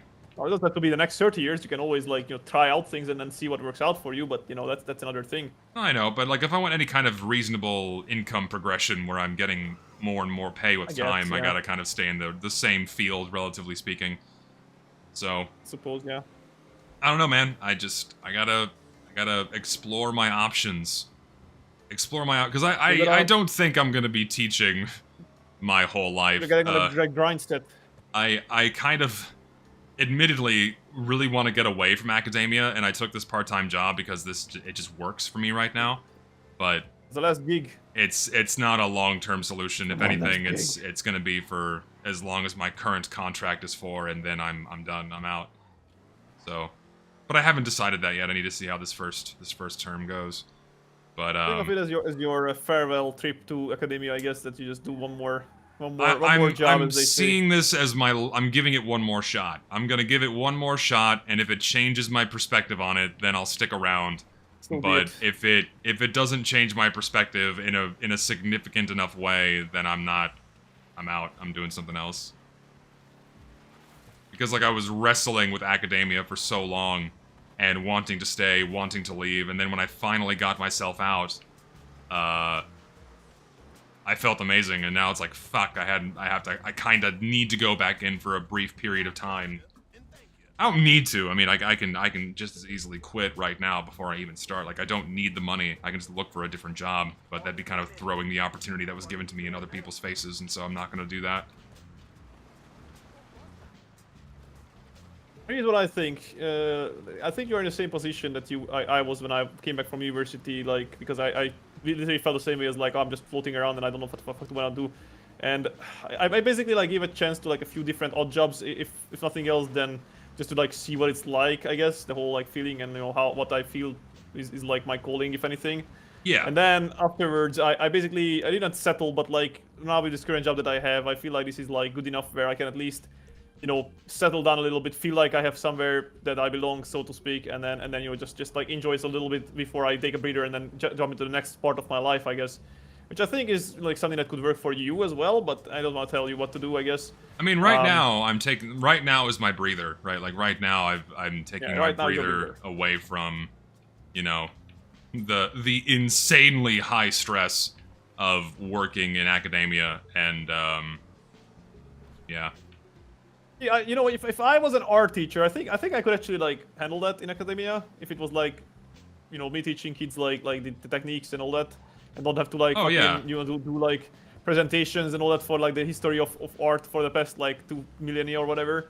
But that's just me, because I actually do like kids. Like I think I have a pretty good understanding and like way that I can handle them. Yeah, that's just part of exposure, but you can kind of teach without having diploma, I feel like, in academia, so that's you need a degree, yeah. Yeah, you need a degree if you want to teach basically anything. Really, at least in America, you can get away without one in private schools. Private schools don't require one usually, but any public institution or private university, you need a degree, otherwise you can't teach. And like at minimum, a master's degree, otherwise you can't teach. Yep, which I do not have, sadly. Yeah. So and I like the level real. I don't know if I'll ever go back to academia in any capacity. Maybe down the line. I'm never say never, but it's highly unlikely, to be fair. Yeah, and I don't know. It's I just struggling. feel like I feel like my brains got fried when I did IB. Oh my god, dude. That was, I think, what? I feel like my brain is still recovering from my time spent in academia. Like I'm still not. I feel like I'm at 80%. I feel like I'm at 80% what I was when I was going at full capacity in my degree program and my research and my position as a research assistant. Like when I was going at 110%, I was doing really good work, and then I crashed and burned so hard that I dropped to literally 0. And it took I remember that part. It took like about a year to get myself mentally and even physically recovered to where I am now, where I feel healthy again. But my brain is still at like 80%, where I'm like, okay, I need a little more time before I throw myself into something, you know what I mean? Yeah, I feel like at the end.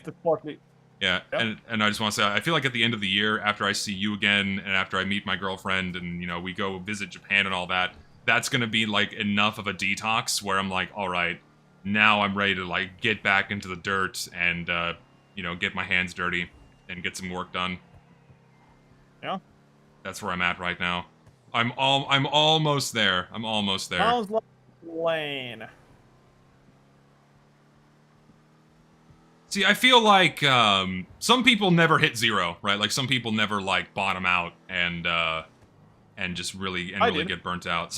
But a lot of people do, man. And don't view it as a negative thing. View it as a positive thing, where it's like, okay, that's a sign that it's time to do something different, or it's a sign that it's time for a change.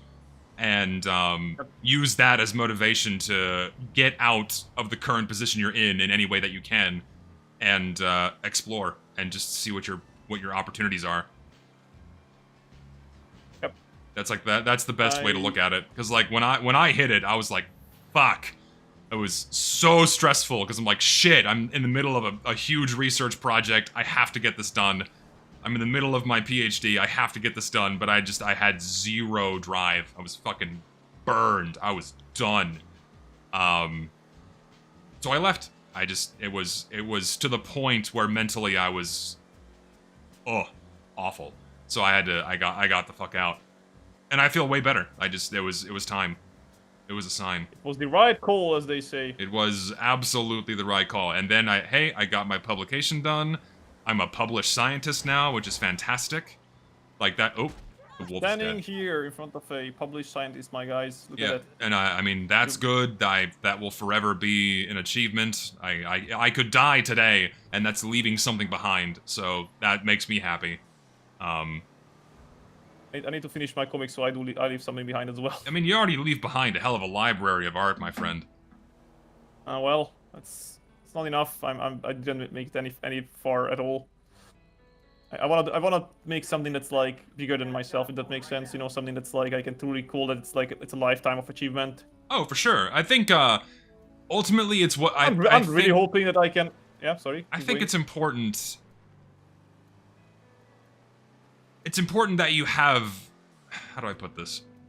a drive. Well, of course, drive is important, but when it comes to your life's purpose, some people want to be remembered by the world. Some people want to be just remembered by their family, and you know, it's about what you want your the former. Yeah, what you want your scope to be, right? Like, and for me, it's like I want like a little bit of both. Like I had the ambition to where like, okay, I want to leave my mark on the world and do something a bit bigger than myself. So earthquake research done, but now it's about what I want to leave behind for my family. That's the end. That's the next thing. Is like when I have kids, like what can I leave behind for them? You drive, careful. Like that's the legacy, is what I can do for my future family, and Yeah, go from there. memorable goal, man. What can I say? Yeah, no, I can relate as well. But yeah, I do want to like leave behind something that I'm just like, yeah, this is something I made in my lifetime, and that's something that it's not like gonna be like Picasso's gallery or something, but still something that I can just look at and be like, yeah, that's No, and cool. be proud of, yeah. I mean, I already made like a published comic volume for a friend of mine. I made like a special edition for them, but it's not enough. I need my own stuff.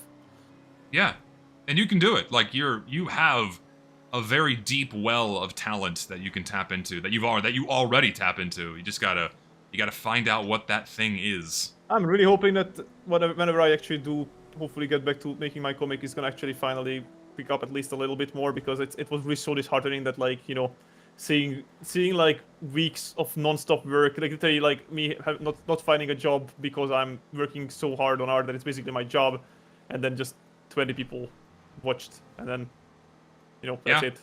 Don't get me wrong, it's like I understand that I wasn't at the level of quality where I could reliably pull in people, and you told me before that, you know, like back then especially my quality of art was nowhere near as catchy or I guess nowhere near where it is now, and where you have it at now, it's in a good position to catch people's eye.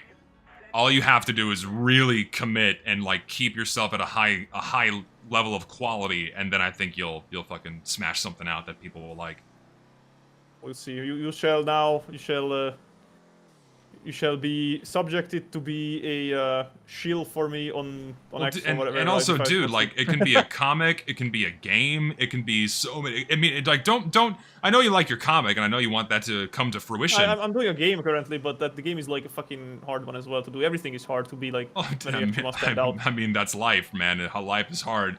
I know what you mean, but you know, I think you got your shots. You have your shots that are still going to be coming across your desk here soon, and you will prove your worth.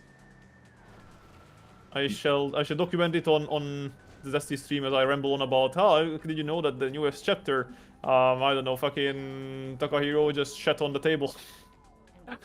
Oh Lord. I don't know. But hey, man, Let's see how it goes. I bred 40 dogs in my Minecraft base today. That's a personal achievement. Hey man, guy. if that's what makes you happy, if that's what fulfills you, there you go. All more power to you, my guy. Next time, read quotes, please. And I'm also in the position where like I want to be able to help my parents. Like, I mean, my dad's getting old. He can't. I mean, they're both in their 60s. They can't work for much longer, and their health is just gonna decline. Because my mom does okay, but my dad does not take care of himself at all. His health is going to go south very soon, and when it does go south, it's going to go south fast. So I need to be in a position where I can take care of my parents and have enough for myself and my family, because that's what a good son does. Well, yes, to an extent. Because my parents put me in the position I am now, and they helped me get here, so I gotta return in kind. So far, so long that it doesn't cost your own personal health, I feel, because they wouldn't want that for you either. Like no, they, of course not. But I want they to appreciate the gesture, but you know, them costing your being at your expense of health is not something that they would want. Well, sometimes it's a sacrifice you have to make. Oh, yeah, I guess. I mean, don't get me wrong, I like my parents and shit, but I know that they would be like, you know, like, if anything, then, to be fair, they are already at a point where I don't think they ever need my help in terms of, like, at least finances, but, of course, I want to be there for them. No, yeah, of course. No, I know that I'm gonna have to help my family financially, so I have to prepare myself for that. Well, here you heard it here, boys. Just start donating for the Zesty No, Jesus. it's not. It's not what I'm saying. That is not what I'm saying. Like financially, right now I'm good. Like I'm not here fucking e-begging. Like financially, I'm good, and I do this because it's fun. I mean, listen, if I was really doing this for money, I'd be doing what I said a moment ago. I would have found some random TF2 video that I know people would want me to watch, and I'd have 1,700 viewers right now. You know, and I'd be making a lot more money, but I just don't. We're really shitting on them because that brings money. Yeah, and I don't have the desire to do that right now, and probably never will. The times that I have done it was either calling out bullshit or Spending your own video. Or videos that I thought were really cool, or just one that I thought would be fun to watch, like that balance video, because that was really fun. It was so bad that it was good. That was fucking great. I don't think I can ever top that stream. That was so fucking fun. God. I think that was my best ever stream, was reacting to Grouch's video. That was so fucking fun. The only one that will be topping that is when you'll be doing Blue Archive fanfiction reading live. Oh, Jesus Christ, no. I will never do that. Oh, horrible. I hate it.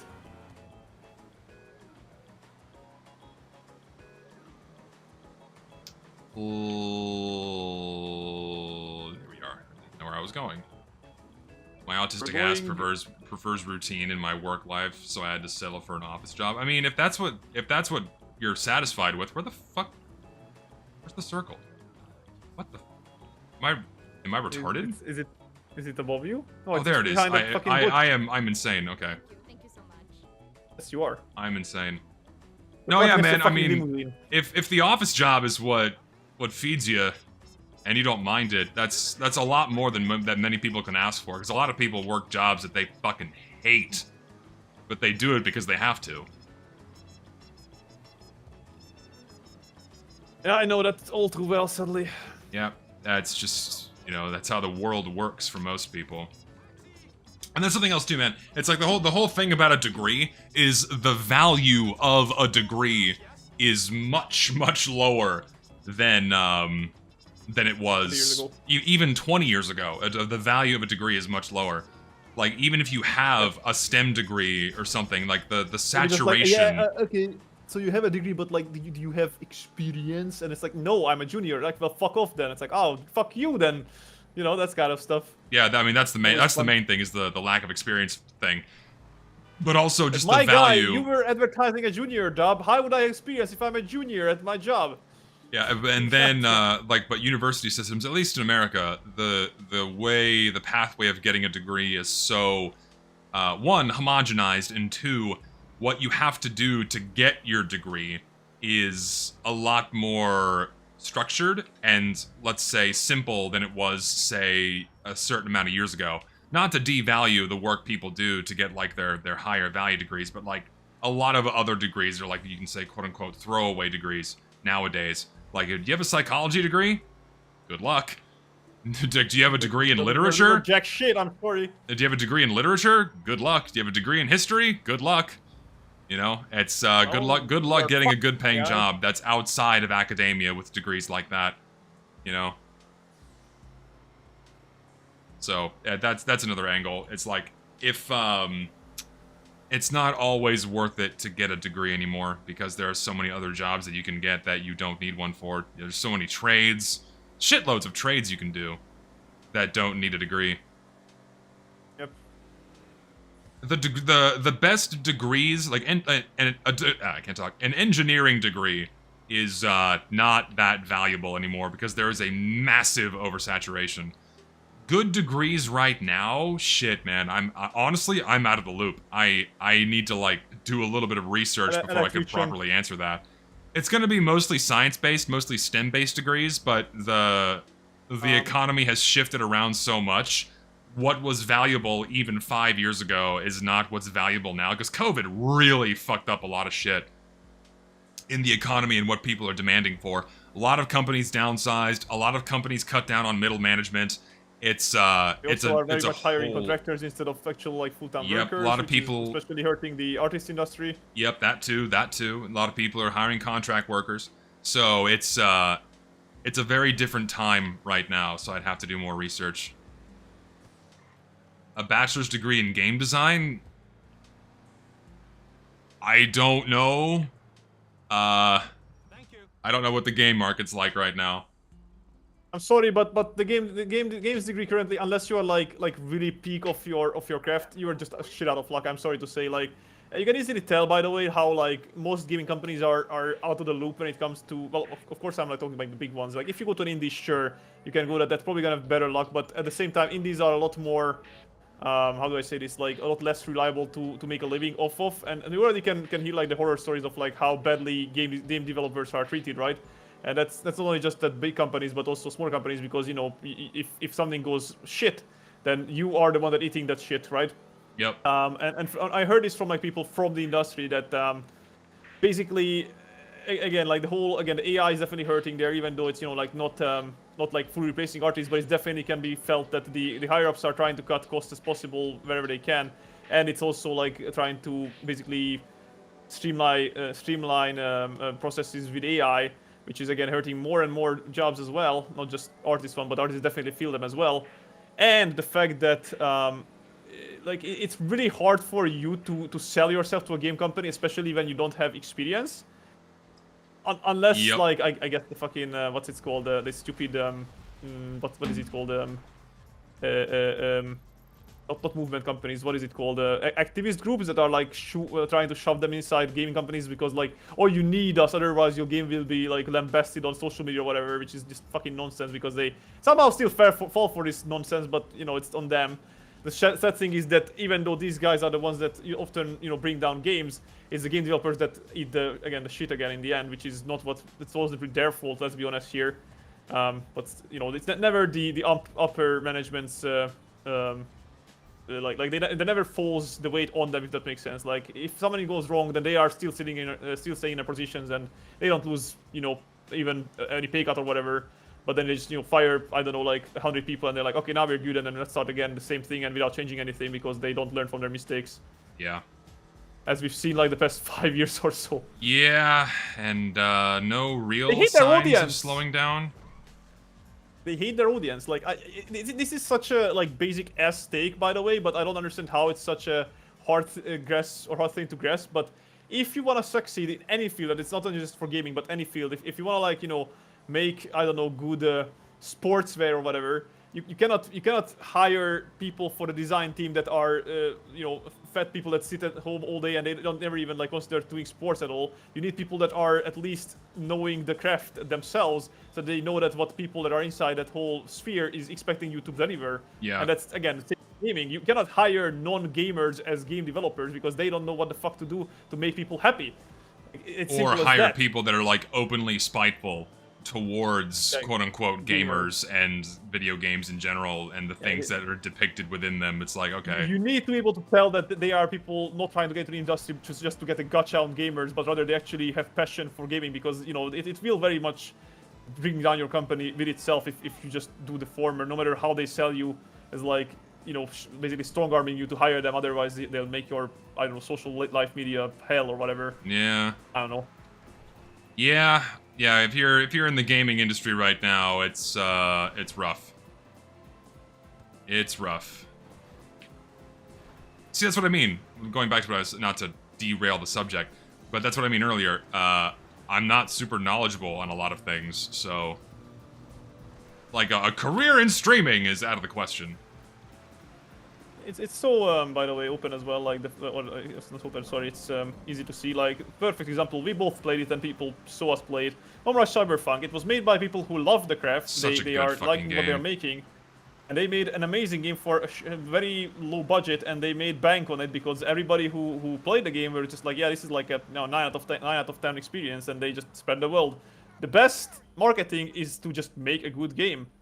Like you can spend as much money to you know as you want to like buy up those fake reviewers that don't even know how to play games that say, oh yeah, this game is revolutionary in its techniques and storytelling and whatever bullshit, and then people are just like, okay, but is it fun to play? And then you're just like, why do you care about this? This is like an innovative experience. And it's like, I don't care, man. I just want to have fun. Yep. Like, how do you expect me to like drop the current game that I'm enjoying already for trying out a game that is like just even fun to play and you know I won't come back to it anyway, right?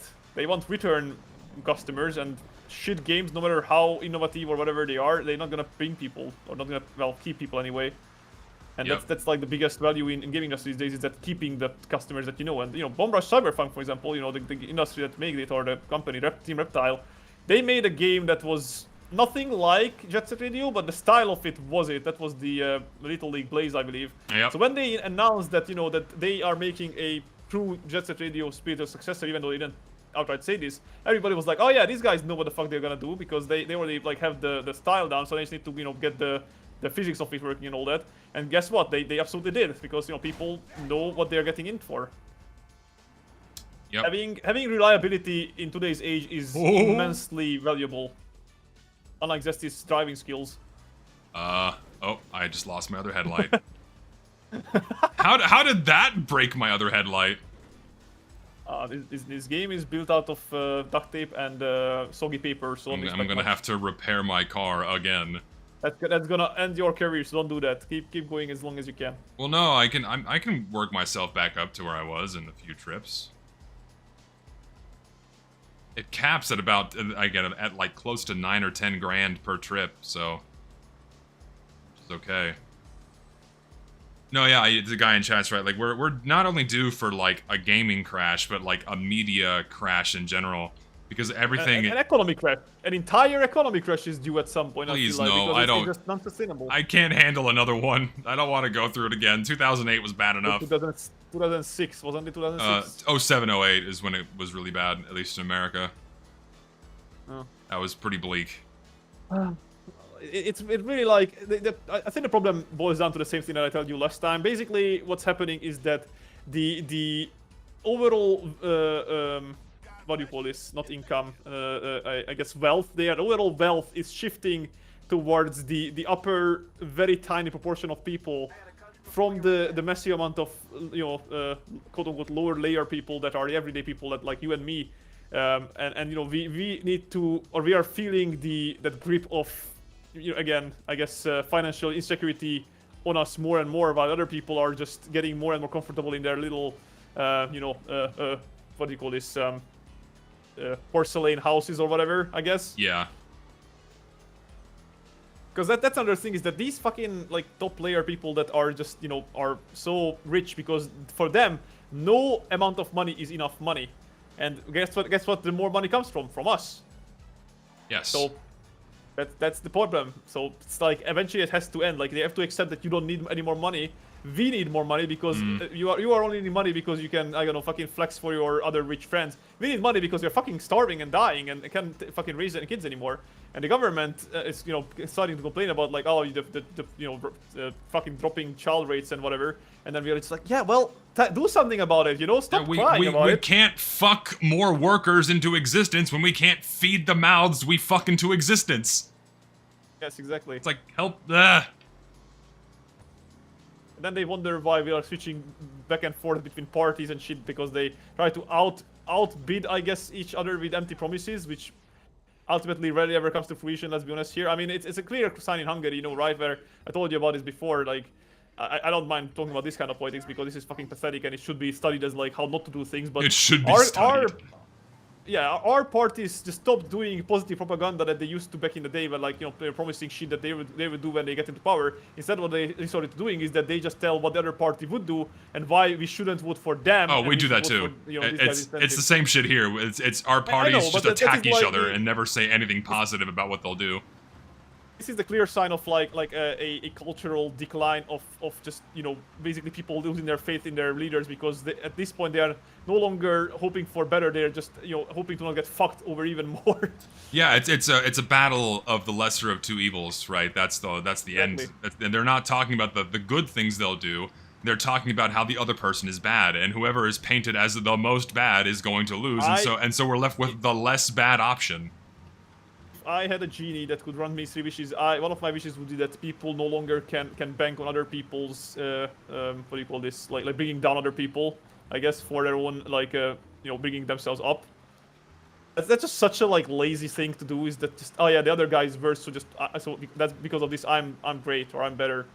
And the same thing what like activist groups do as well. They just get what do you call it, a scapegoat or whatever. It's like we are fighting because this and this is bad, while they themselves doing absolute heinous shit as well.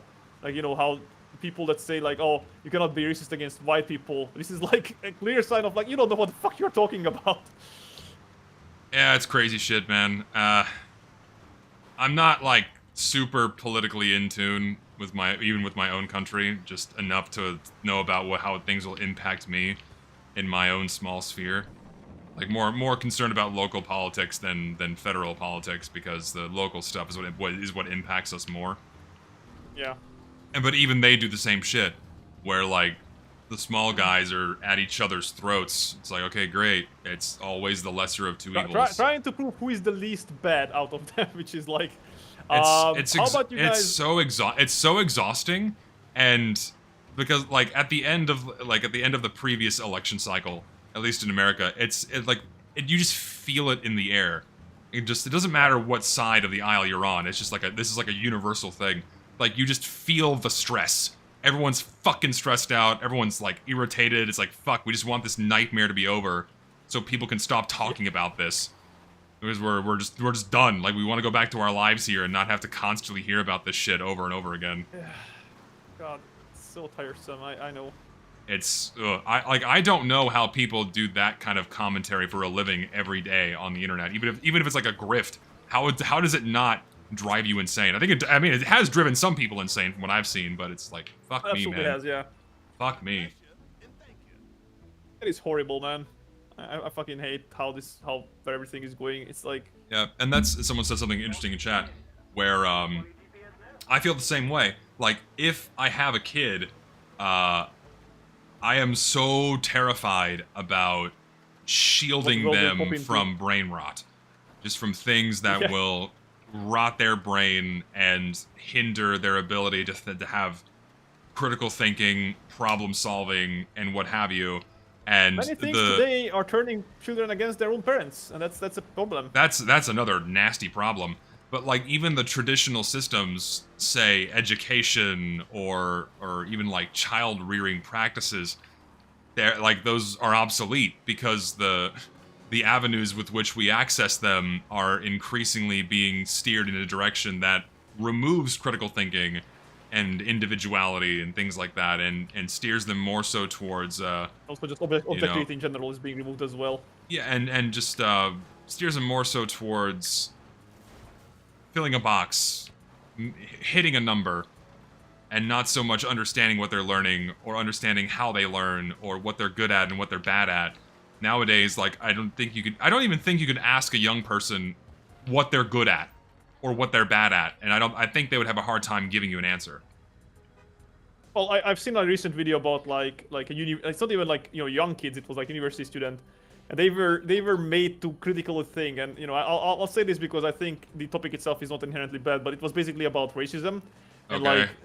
Let's tread carefully, but okay. No, it was mainly about like prejudice, right? Like because it was a university, and they had like these rules recently made about how how their application process is being influenced by like what race they are and whatnot, right? Oh yeah. Like the university made statements specifically regarding to that, and then you know, one of the professors was trying to prove that like just because that you are from a certain race that doesn't inherently carry hindrances, so to speak, or some other doesn't inherently carry values that you should be valued over other person, and it really should just in the end come down to like individual skills. And you know, if you are having a bad background in terms of like you're being hindered by whatever factors that you cannot affect yourself, sure, that's a different case. But like too many people are using made-up victim narratives that should not count for especially things where you are competing against other people for certain positions. In which case, you either make them to be like I don't know, like what do you call this, oppressors, which is again fucking nonsense because it's not an argument that oh you're dead or not dead, not even dead, like fucking you know an ancestor like 300 years ago was a horrible person that should not affect what the guy is today, right?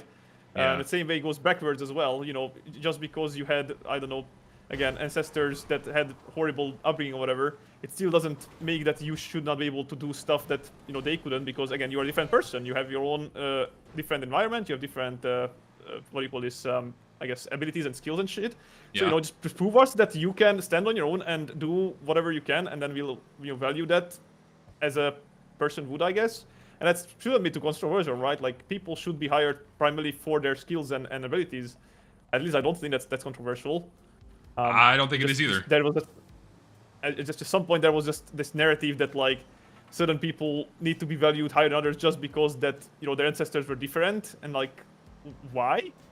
Like, these companies are primarily based on profit. So if this guy cannot bring more profit, then you know, like, why the fuck do we care? And profit primarily is also depending on satisfaction, right? So if the other guy can make our customers more happy, then I don't care what this other guy has to show for their I don't know 300-year-old history.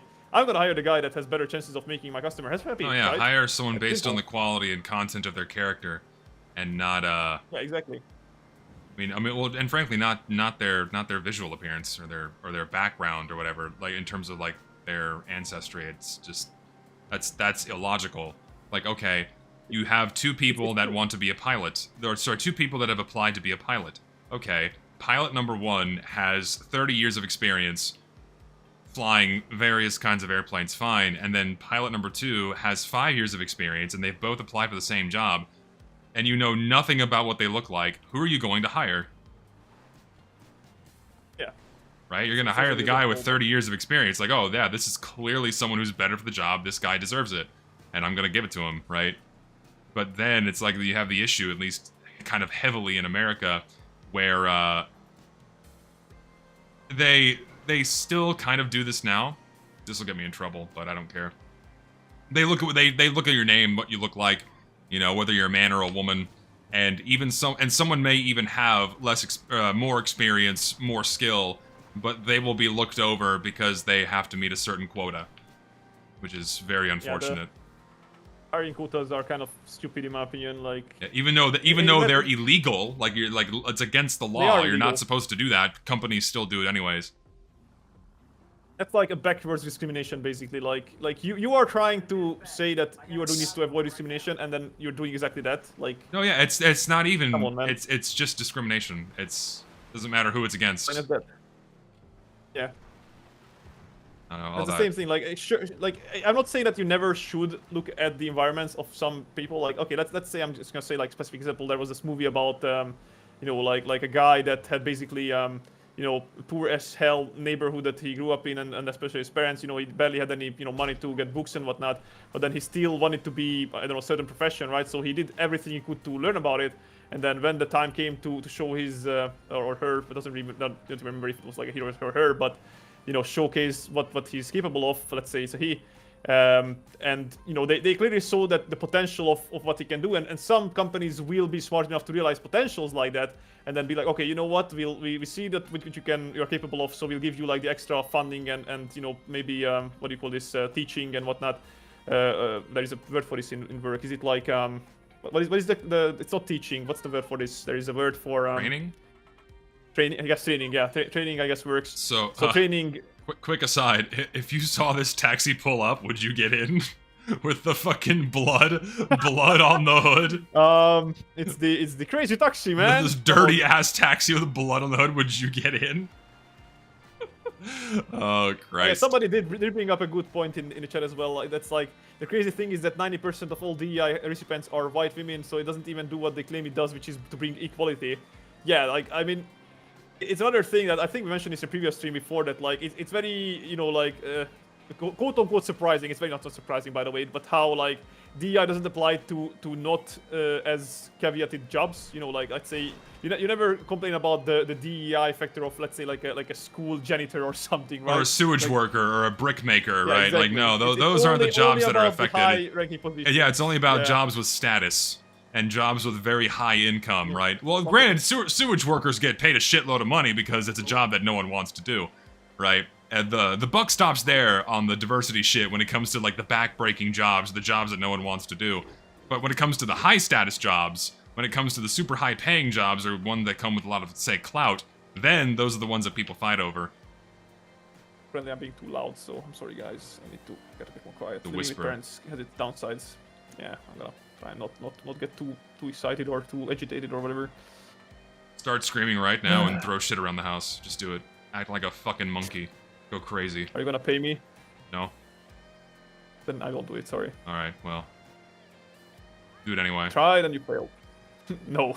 Do it anyway. Yeah, be a plumber. Yeah, fuck it. Yeah, plumbing, the most, plumbers are fucking, they make bank. Electricians, plumbers, they make the big bucks, but they're not exactly easy jobs if you're actually doing the work. So yeah, there's no DEI issues there. It's very clear. Like the moment you start like picking it apart, it's very easy to see like which direction the wind is blowing and what Oh, they are yeah, actually it's- trying to do. It's not a. Let's be honest here. When was it ever about equality when it comes to these kind of projects? Never really. No, it's not. Like, It's, equality is that they're complaining that they don't get stuff that other. It's basically like I want the other people's stuff, and if I can get it, in like based on my skills, then I just complain about it. Yeah, not this loud enough. person has stuff that they earned. But I want that stuff too. But I didn't put the work in, so therefore it's not fair. Give me the stuff. Yeah, I'm gonna scream at people who can give me that stuff so that this guy cannot get the stuff, but I will instead. Very cool. For the record, we know that these conversations are far more nuanced, and there's a lot more detail that goes into these things. We're just shooting the shit. Please don't take these conversations seriously. Like, don't quote this and turn into a whole fucking dog and pony show of like the racist bigots and again. We're just fucking. Who gives a fuck? The thing is, the nuance is that every one of these are, there is always like exceptions to the quote-unquote rule, and it's not even like real rule. It's more so just like the apparent end result of what these again end in. And if you really want true diversity, just based again do the hiring based on skill, because skills do not care about what race you are and what whatever where you are from. So long as you're good at your job, you will get the job, and simple as that. I had a thought, and I'm like, I shouldn't say that. I'll tell you later. But it's Okay. it's pertinent to what we're talking about now. It's like, oh, this. And it's like, oh no. It's like I can't say it. People will get so fucking mad. They So always I'm not get mad at you anyway. but no, that was like there's no context in which I can put this thought that would not anger people. So I'm not Fair gonna enough. say it. Just how it is. Oh yeah, the perfect example, by the way. You know how like the recently the Iron Heart Marvel show came out. That's fucking awful. I just watch like 2 clips of it. It sucks. The visuals I know, suck. The acting sucks. It's so bad. It's the worst thing that Marvel has ever put out. I feel like It's pretty really much. bad. I But don't you know, know what how they- people watch modern Marvel shit. It's so bad. You know what they said in it, by the way? It's literally like kind of what they advertised it on as well. So it's not even like just thug the way line. It's like literally what they wrote on. What? Hey, you think that Tony Stark would be Tony Stark if he wasn't a billionaire? And it's just like, my guy, he literally made the first suit in a fucking cave out of scraps. What do you mean? Like, obviously, he could have done all of that shit. Like, why do you think they started the first Iron Man with that specific clip? It's because to show you that even without his money, he's Iron Man. He became Iron Man, basically because of his arc reactor, which is his own like I guess death sentence as well. But at the same time, turning it into something that he can use to power a suit that he can save people with. Yep. And his intellect and money, like his money is earned money, right? So it's not like he just got his money like given by his father or something. Yeah, that's like the missing element. It's like, oh well, if he didn't have all this money, he wouldn't be like. How do you think he fucking got it? like some people are nepo babies or they're born into it, right? But there's other people work their fucking ass off and earn all their money and their position, and to say that they wouldn't be the same person without it is ridiculous. Yeah, I mean, like they don't shit the same way on Batman. Like yeah, though Batman is kind of, yep. Like you can tell that there's value in a person where they would be the same if you stripped them of their worldly goods. Yes, Zesty. Now you are poor. What do you have? I mean, I'm not wealthy. Like I've never been wealthy. I've always been like lower middle class. Like I mean, in the hard parts of our life, I mean, we had times where they turned the power off at our house because we couldn't pay the power bill. We had times where, we had to contemplate paying for one thing over another because we didn't have enough money. Like, I had, a topsy-turvy upbringing where we went from having more than we needed to not having enough. So, having seen both sides of the coin, I don't know, I think that gives me a better perspective on things. Yeah, somebody asked in the chat, what would you be a superhero? And I'm guessing the follow-up question would be like, if you were a superhero, what would be your superpower? I don't know. I feel like the basic ones like super strength and flight are really cool. Just make me Superman. What would I do? I would. No, that's probably controversial to have that power. What, invisibility? No, I would want to like influence people, like basically people. Oh, mind control. Change people's yeah, mind control. I guess you could call it. Because I wouldn't of course just use anybody just to get my way, but like many people in the world that are bad, they'll never be fixed, right? Like for example terrorists and stuff, right? So the only way to get to them is either to kill them, which is what most people resort to these days, or you basically just brainwash them into something else entirely. That's no other way. Handy, or I could be Superman and I could like throw him into the sun. Yeah, that would be the other option, I guess.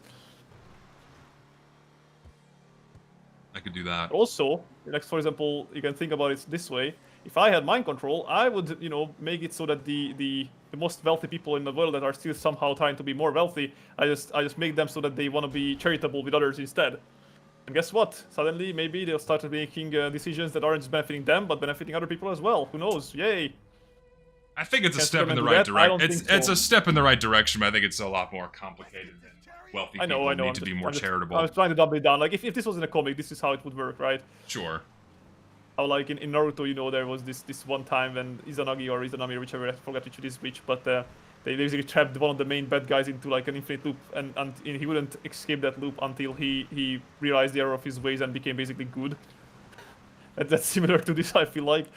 Like, yeah. By the way, do you see that, by the way, you're basically ruining the world by just being a greedy asshole? So how about you, like, think about the future of not just yourself, but the entire mankind, and, like, make decisions that don't benefit only you, but some other people as well, potentially?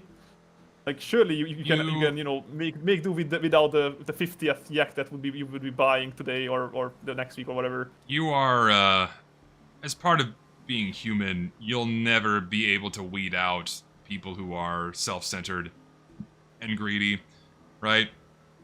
Like, it's never, like, the stuff we deal with today is what we're gonna deal with forever. That's just how humans work, And, the sad thing is that they are getting enabled more and more by the rise of technology and just culture, I guess, itself, because, well, sadly, the more I don't know, man. I think back to, like, the Roman Empire, where the people in power truly had a fucking iron grip on everything. Like, it would be way more terrifying to live in a time back then and not be in a position of power than now, right? Because now we have tools to voice our frustrations against these things, whereas back then, if you said anything, you just disappeared. I mean, like, a lot of people lived in a world like that not 70 years ago.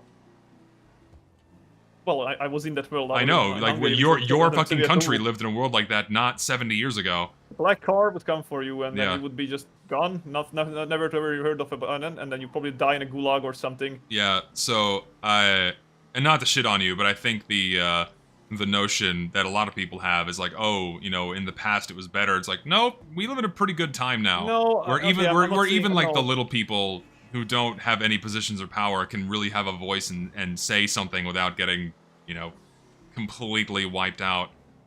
You know, actually, I did have a thought about that. I think you're right in that we don't have it worse than, let's say, 30 years ago in the strict sense. But if anything, it's more so about like because of the shift in, I guess, culture and I think it's like a cultural shift, right? Well, where I guess it's mainly due to the rise of social media. But basically, you see, Timmy from the neighbor who'd posting his pictures on Facebook about how he is been to the Bahamas or whatever, and he had this time of his life, and then you're like, I want to go to Bahamas, like just like Timmy, because if he can have it, why can't I have it? And you think about like your income and shit, and then you realize that, well, their income is a lot better than yours are, but you still want it anyway, and then I don't know, you take up loans and you put yourself in debt, or just either crush yourself in your soul or whatever for that 1 week of gratification of being in the Bahamas. Ultimately, it's again, what's that? I mean, or you use that as motivation to work yourself into a better position to have the money to do those things that I'm people talking do, from I'm talking from like experience from my own country, where lots of people act like they can afford shit when they really cannot afford shit. Oh, dude, like, especially fuckloads, dude. That's everywhere. That's a universal thing. Yeah, well, so but many that's what I'm people saying, in is America do this that shit. wasn't- Again, but I'm saying that this has been what do you call this? Not exaggerated, like pumped up to like the 11 with the appearance of, or like rather the expanding of social media, where again people are just trying to get shit that they others can. Oh, for but sure. They can. For sure. Just because like, oh, it's like, why can they have it or why can't I have it if they have it, right? That sort of notion. No, yeah, sure. It's the whole keeping up with the Joneses notion, man. It's people want what the Yeah. next guy has. And yeah, social media absolutely exacerbates it. And that's a really massive drain on a lot of people's mental health. Is they see someone wealthier than them, more beautiful than them, having more than they do, more experiences than they do, traveling the world or what have you, eating fancy food or buying expensive purses. Where before all of this, people were, a lot more content, so to speak, with their smaller sphere and their simpler lives. Whereas now, where everyone can like see all of these things, a lot of people, it drives them mad because like, fuck, it's like they want all of this stuff, but then they can't have it, and then they put themselves in bad situations, like you said, in order to get those things. But not everybody. The wrong. I know, but but just giving also the wrong focus on like what actually matters. Like just because your purse is like a different fucking brand, it doesn't make you like a bigger person, and doesn't make your experience in life better either. Absolutely, and the notion that like, I mean, and you have to also remember, like, a lot of that shit you see on social media is just not real. Like a lot of those, all those influencer accounts and propaganda. Yeah, all those influencer accounts are like people, they like rent a private jet for an hour and take selfies on. They're like, I'm going to Cabo. No, you're not.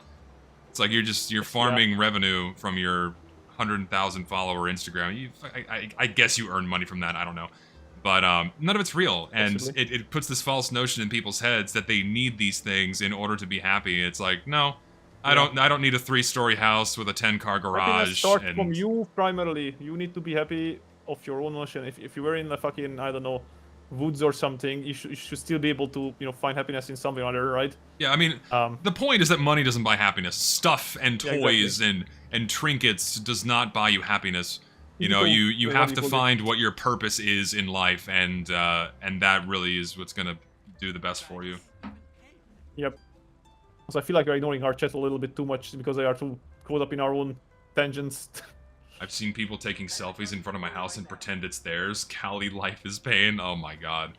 Yeah, I've seen people do that. Like in my city, because I live in a pretty major city, San Antonio in Texas, and so we have some cool parts of town.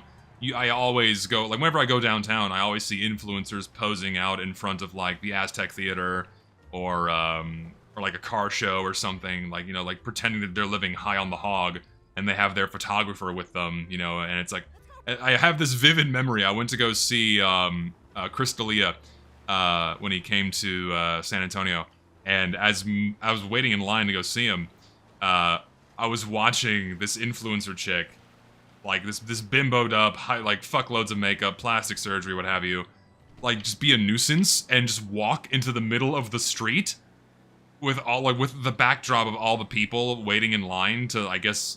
My assumption is to make herself look more important than she actually is.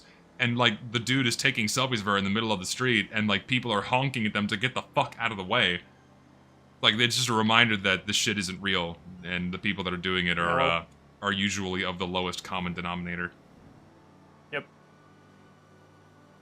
So. Yeah, somebody put up that the internet was the worst invention of modern world. I would say it's like both the biggest blessing and the biggest curse as well, but that's just how it is, I guess. It's a tool, and if you don't use it right, it's gonna make you go insane. Yeah, kind of. Well, I just say it gives power to both the worst kind of people and the best kind of people as well. So. Well, I mean, it's like a gun, you know, in the right hands, Yeah, exactly. or in the wrong hands, Well, it can no, cause a lot of no, damage. No, it's not like a gun because the gun like you can't really do any like really good things with a gun. Like you cannot like can. educate a person with a gun. You can do How do good. you educate a person with a gun? You can do good things with guns. Can you educate a person with a gun? Well, no, you can kill animals and hunt it for food. You kind of do that without a gun, though. Like, Well, wait, okay, well, you have to do it. You have to do it with weapons, and weapons kill people. I understand Bows and that, arrows, what I'm saying is knives, that a boulder. okay, but okay, I would rather compare it to something like, what would I compare it to? That's a good question. I would compare it to something like a stone, right? You can kill people with a stone if you hit them hard enough, of course, but you can also like build the foundation of a house with a stone, if it's big enough or well shaped or whatever, right? Sure.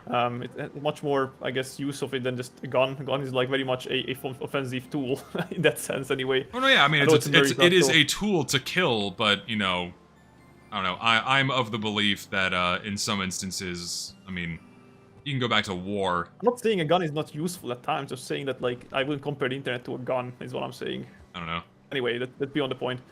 But yeah, no. But where was I? I forget. Where were you? I'm short-minded. Me too. Don't worry. My brain is full of rocks. Oh, fucking rocks. Oh god. Robot rock. Rock. Oh man, fucking love a Daft Punk. Oh, That's so also good. true. I Like mean, you can use a gun and shoot a gun without having to hurt anybody. Like people that do like target practice and target Yeah, but, shooting like, and what- sport what- shooting. Yeah, but what good does that do for others though? I don't know. People watch it at the Olympics. Makes people happy. People like watching those competitions. It's cool. You have to really twist the fucking use of a gun to actually make it so that it's like a beneficial thing for society. But whatever. well, no, sports shooting's been a thing for millennia. I understand that, but again, I'm just saying like, if we're comparing something like the internet to something that's like very much clear in its design and purpose, the internet was not clear in its design and its purpose, other than like just I guess spreading information. But beyond that, it's both like a platform for entertainment. It's a platform for communication and again like just I guess information gathering and whatnot and mutual resource collection thing. So it's like a lot of things at at the same time, right? Sure. Anyway, and a European would understand. Yeah, I'm too European to understand the uses of a gun. I'm sorry. No, guns are. I mean, like firearms are a culture here in America, very much so. No. Like it's not just about getting a gun. Oh, and you shoot people. Like there's like like how car culture is a thing. Gun culture is a thing, especially here in Texas. Yeah. Like firearms in of themselves make a lot of people very happy. You know, people make friends around firearm culture and and hunting and and all these things. It goes beyond what the tool can do. Yeah, I understand that notion, but at the same time, I don't know. Guns inherently carry like a wrong. What do you call this? Image, I guess, in my head. Well, I mean, yeah, they're made to kill. Like, I mean, they're made to maim and or kill.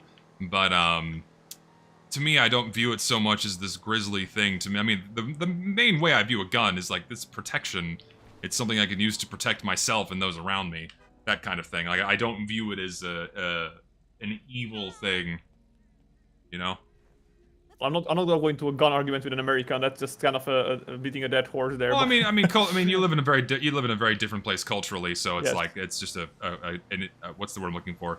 It's not even a bridge. It's a massive schism. It's just very different things. Yep. Yeah. So I mean, there's no argument to be had. Just is what it is.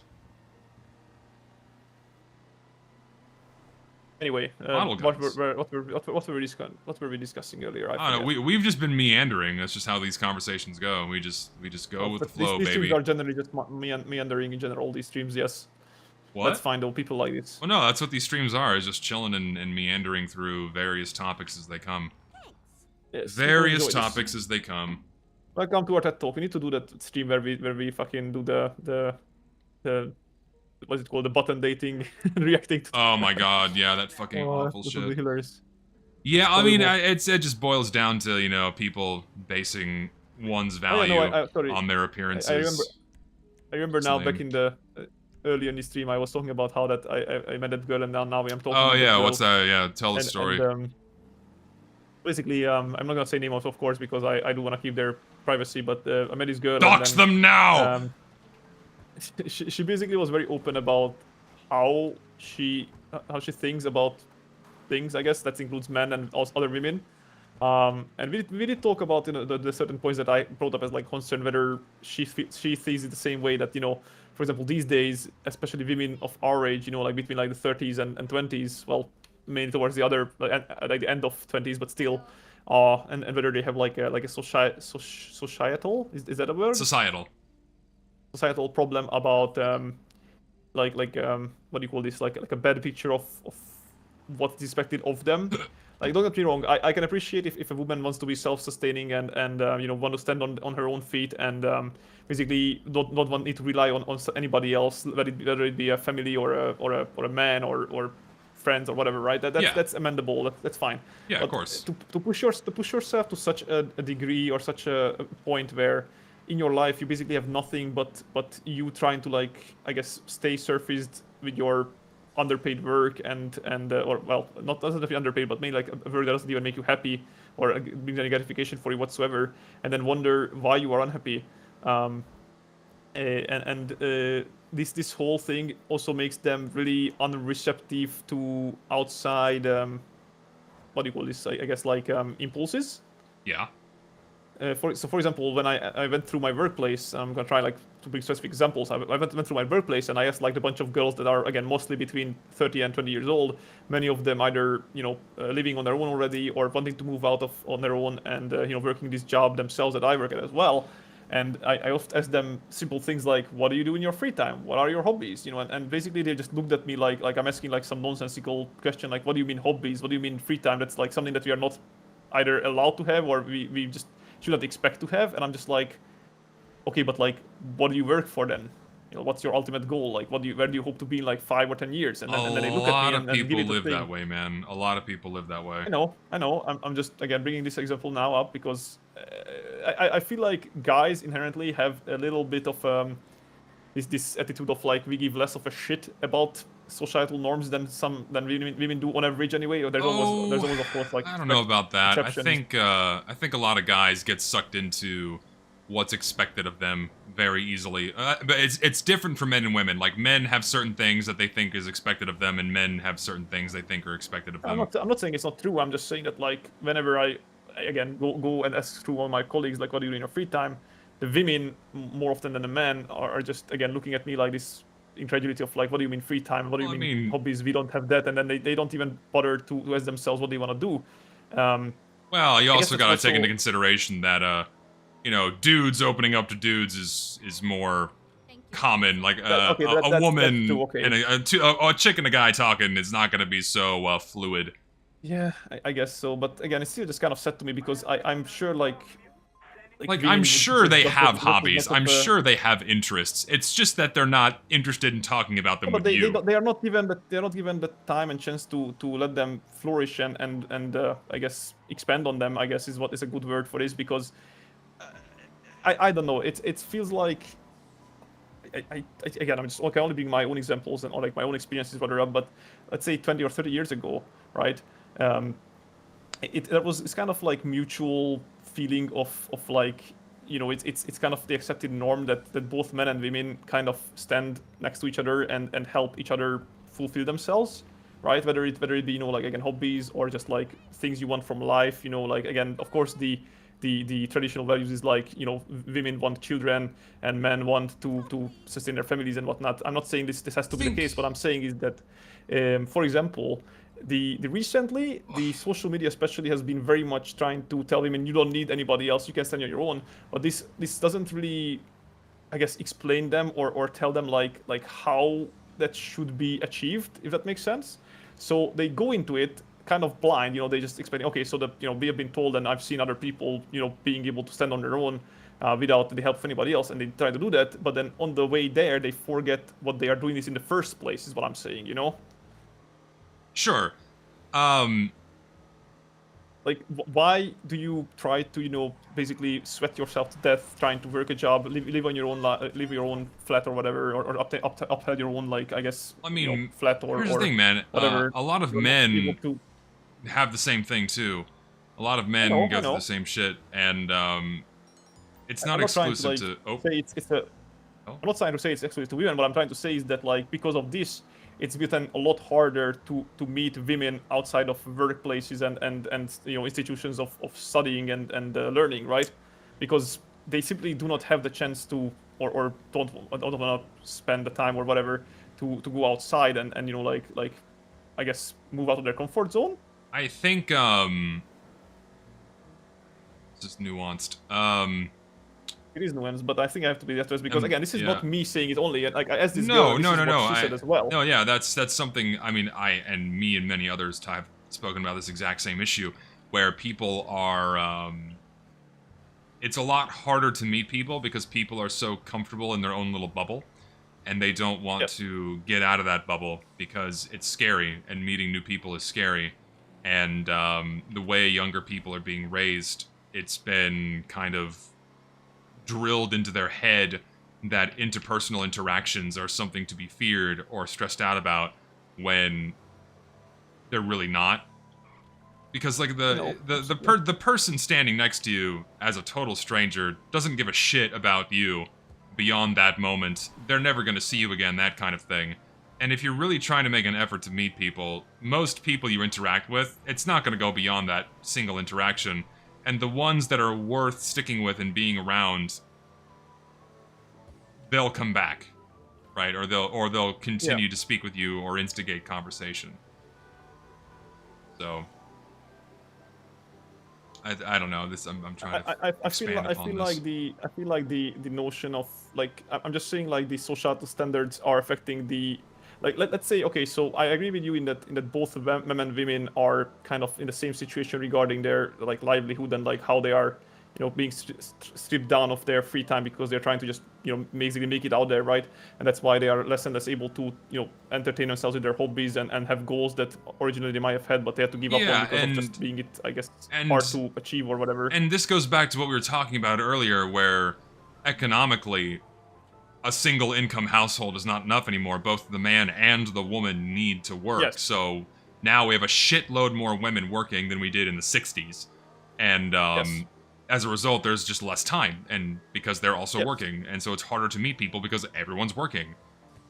Yes, but at the same time, like, again, I'm just, again, once again saying that this does get further influenced and twisted by societal standards and well, yeah, social media makes it seem as if though, like, oh, you have value because you're independent, or you have value okay, because you know. Let me finish this one. So what I mean is that let's say when you ask, like, a person like 30 years ago, like a parent, and that's why they usually still tell you to. I'm pretty sure your parents tell this to you as well. That, like, oh, don't stress too much about dating because, you know, love will find you. That's what they say, right? I'm sure you have been told this before. Yeah, something to that effect. Yeah. So basically, this is no longer true, right? Like, you need to go outside and search for love, otherwise you'll never find it. It's, or at least, like, in majority of the cases, you will not find it. Of course, because simply, yeah, go ahead. As times have changed. Yeah, people don't go out anymore. You know, back in the day, back in my day, just back in the day, people just went out more. People came across more people in person far more often. So the chances of you coming across somebody that you're compatible with are way higher, simply because the number of interactions we used to have with people in person were a lot higher. But those interpersonal interactions have been replaced by social media. Okay, that's one thing. But here's another thing that I think most people forget is that this guy that I listened to last time mentioned this as, like, the Tinder mentality, right? Where people are being led into the fake belief of there being way more chances for them than there actually are. Like, just like, you know, you look at, for example, Tinder, right? Like, you go up either as a man or a woman onto that application, and then you find that there is, like, thousands of people on that application, and be like, oh, surely, like, if there's so many people looking for love, like, there is no way I cannot find somebody out there, right? That's like a very easy assumption to make anyway. But then it doesn't apply to the real world, right? First of all, of course, many of these are bots. Many of these are people that are just there for, not purposes that people Sure. think that they are like. But then also think about this way, right? And that's why I was trying to lead up earlier, is that for women, they are ultimately in a relationship the decision makers most of the time when they say the yes or no whether they wanna be in a relationship or not, right? That's kind of still how it works, is that a guy asks a woman out and then the woman is the one that says yes or no. It very rarely is the other way around, and the woman is the one that gives the okay to whether you wanna like date somebody and whatnot, right? Or you wanna marry somebody. That's still like the societal norm. Not always. And no, but that's still the average norm. I'm not saying there is no other way around. I'm just saying that this is still the norm. So because this is what is still what most people consider to be the average situation happening, that and men are again being made to not only just believe, but I guess kind of see that they are the ones that have to put in more effort and work to get a relationship working, because the women will just be mostly on I guess the receiving end of their efforts, which is again I guess there's no problem inherently with that. The problem is that the what do you call is the proportion of how much men go out to try and find somebody and the amount of women go out to meet somebody is because of it being shifted to again men going out more and less women going out comparatively, right? Well, so okay, let's rewind a bit. I mean, because societally, men have always been the courters, right? They go out of their way to meet the woman and try to court them. That's the way it's been long since before we had social media and the internet and even electricity. That's just how it's always been. But in very recent years, there's been this this push, I guess you can call it, on social media that now makes it seem as if though women can just sit there and wait like a spider in a web, and then men will just throw themselves at them in order to try to get them to date them or marry them or something, right? And that's the issue, is that it's become so polarized and extreme, where like now it seems like men have to bend over backwards just to, get a woman to look in their general direction, whereas a woman will now just sit there and expect everything to be done for them, and they'll have to do zero effort on their part in order for a man to find value in them, right? That's what's happened. Yeah, that's what I was alluding to as well. That like again the because of this, the whole like. That's what I was mentioning earlier. That it's like much harder to find women in the quote unquote the wild, right? Like outside of your expected spheres of like work and studies and whatnot. Because again, women are I don't think they are feeling as much of a pressure on them to go out and meet people in order to get something. I don't think that's true. I don't think that's true. I think you're seeing a very small minority that gets a lot of attention on social media. I think most women and most women feel pressure as they age to meet someone. Same as men do. No. Okay. I'm sorry, but we're still on the point that, like, in this age bracket of between 20 to 25, or even maybe in 30, right? I know. Even women in that age bracket still feel that pressure. I think I think what you're viewing and what most people view and what gets hyped up on social media is a very small minority. Most people still are pretty normal and understand that they can't behave the way that some of these people do on social media, and then they're gonna get lucky too. I'm not saying that the proportion of normal people hasn't shrunk. It has, but still the majority are feel pressure. The majority of women feel pressure. There, but like I don't know how social media got brought into this, but I'm mainly referring to like just how hard it is to find women in like again like outside of work spheres, because I'm just gonna say that I have been trying to do my best to meet women outside, right? I've gone to dance classes, I've gone to these societal spheres that's called the You Are a Body. I told you about this, I believe, before. Yeah. I went to cooking classes that something that I would expect women to maybe show up in more, and it's not like I haven't met any, but again the proportion of how often I meet women compared to how often I meet men that are looking for women is really skewed in one direction, is what I'm saying. Like, and I'm again, yeah. Especially for things like that, you would really expect women to be in the majority, like for example, a cooking class. Because again, let's be honest, how many men goes out to cooking classes? Women are not gonna go to spaces that are designed for that type of interaction. At least I don't think so. Like they're not gonna be in spaces where they want the men to approach them like with the sole intention of dating, right? That's not the healthiest place to meet people genuinely, right, and Okay, in a good then here's way. another example that's like just basically pure numbers, It right? feels forced. In other words, it's like forced. Okay. Okay, now I'm gonna prompt you other different. And also men too. And also men too. Like men, you know, a lot of men feel pressured to kind of go out and do those things because they kind of view it as their only option. I did too, trust me. Because they think, oh yeah, and you come to the same conclusion, like, oh yeah, but surely there'll be women here because like that's like this is what it's set up for, is men meeting women. But disproportionately, it's a lot more men than women because, you know, the issue of men feeling the need to go out of their way and do things, and women not so much anymore. Yeah, but it's still kind of, you're saying the same thing that I'm doing, just you're approaching a different way. Again, here's another like number or numerical evidence to this one. You have this like the rapid dating website that we have up, right? And they're doing multiple ways of dating. You either do the little the lock dating, which is where you go in there and then, you know, women get a women when you enter the dating site, women get locks, like little like, you know, little Like iron padlocks. locks. Yeah, padlocks. Yeah, padlocks. And then men get keys, and you need to go around the place during the night and find the one that is like fitting for you. That's what they call it, right? Okay. This is basically how they justify you starting interactions with people. You like, even if you don't find, it doesn't really matter, but hopefully you'll at least like, again, meet people that you interact with just because of you wanting to find their locks hole, I guess, right? Yeah. Again, they'll have to agree with the method, but this is what they made up to make. No, I make, like guess, it. It's clever, but it's a little on the nose. But it's clever. I know, but whatever. That's one. And then they also advertise stuff like, you know, those cooking classes that you can use for again dating purposes. That you know are being you know, grouped into like 4-man groups or whatever. You make a different meal, and then at the end you all eat it together, and you have like a happy time and whatnot. And even if you don't find anybody, you still like learn some new recipes maybe, or techniques that you things. Whatever. That's like the more, I guess, smaller scale, because only like 20 people can enter there, while the lock dates you can have like 200 people, I believe. So it's much bigger scale. But in the end, what happens is that, you know, they have these like slot reservations where they say, you know, like, okay, so this is like the lock date for like between, you know, men between of like 20 and I believe it's 40, not even 30. So, you know, 20 to 40 men and women, and then 40 to 50 men and women, and then 50 to 60 or whatever, right? They have like different age groups. And then, you know, you can, if you register, you see that, okay, so this is like filled up, this is like, you know, still has spaces or whatever. Yeah. Every single time, and I'm not even joking, every single time, between the 20 and 40 men are always filled up immediately, basically, when they announce it, and then women are never filled up. Yeah, because that's clear... not where women want to meet their guy. But why is that though? Because I don't know how to put this without sounding bad.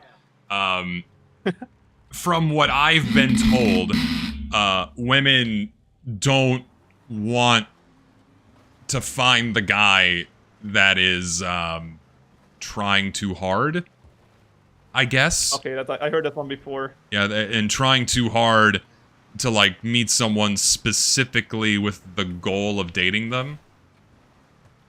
So, I think that's a really big turnoff, and like women will only view those things as a last resort in order to meet somebody. If you talk about the whole like women not wanting people that try too hard, you can screw off with that stupid thing. By the way, I'm not talking to you. I'm talking to like women. Like, if you want a guy that's dedicated to you, like really need to like not filter them out based on them wanting to, you know, find you. I like, know. That's if anything, that should be amendable, right? Of course. I don't understand this whole notion of like being too stressful. Like you can like there can be both creepy guys that try to go after you really hard, and there can be really nice guys that go after you really hard. I'm not saying I'm one of them. I'm just saying that, you know, like just because. Gary, the problem is we're skipping a lot of steps, right? A lot more has to happen between the initial interaction with somebody and then going on a date. Like, you have to talk with someone a lot and really get to know. I mean, you have to be friends first, right? And, you have to establish that foundation. But if you just launch into it like, let's go on a date, then chances are it's not going to work. Okay, I understand. Okay, I'm gonna cut you off right there, because there is one thing that I also forget, is that that's another problem that is brought up or brought into, I guess. I don't want to say just by women, but it's definitely majority still women that bring this issue in. Is that I think they started thinking of meeting others as like a what do you call this? Like a, what's the word for this? Give me a second. I might look this word up. We'll describe it. me a second. It's not that hard of a word. I'm just stupid and I don't know English enough.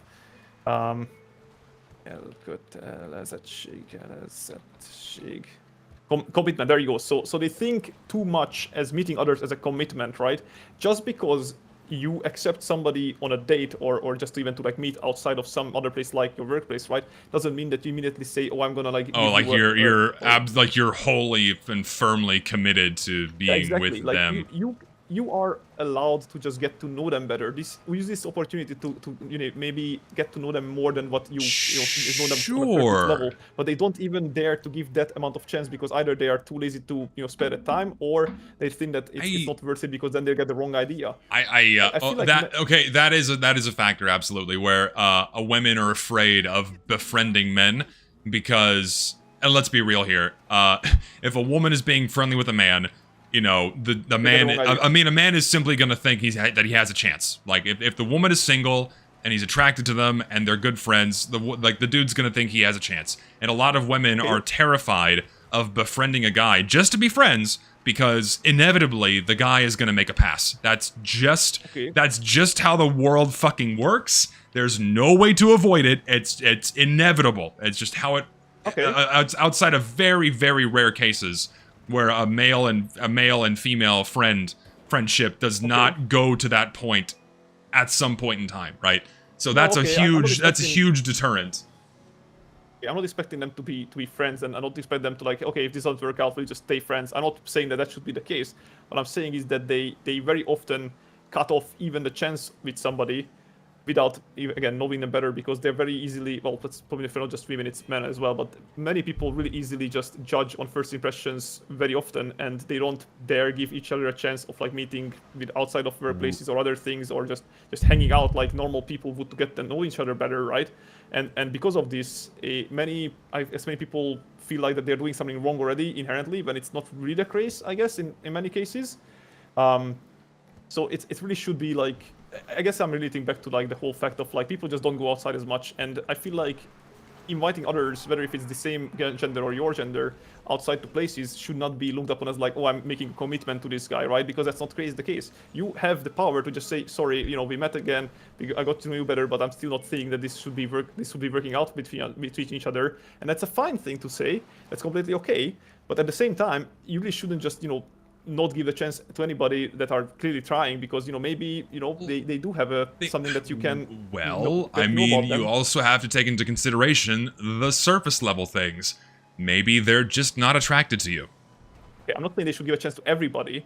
I'm just saying that the amount of times that they don't give a chance to everybody is too often.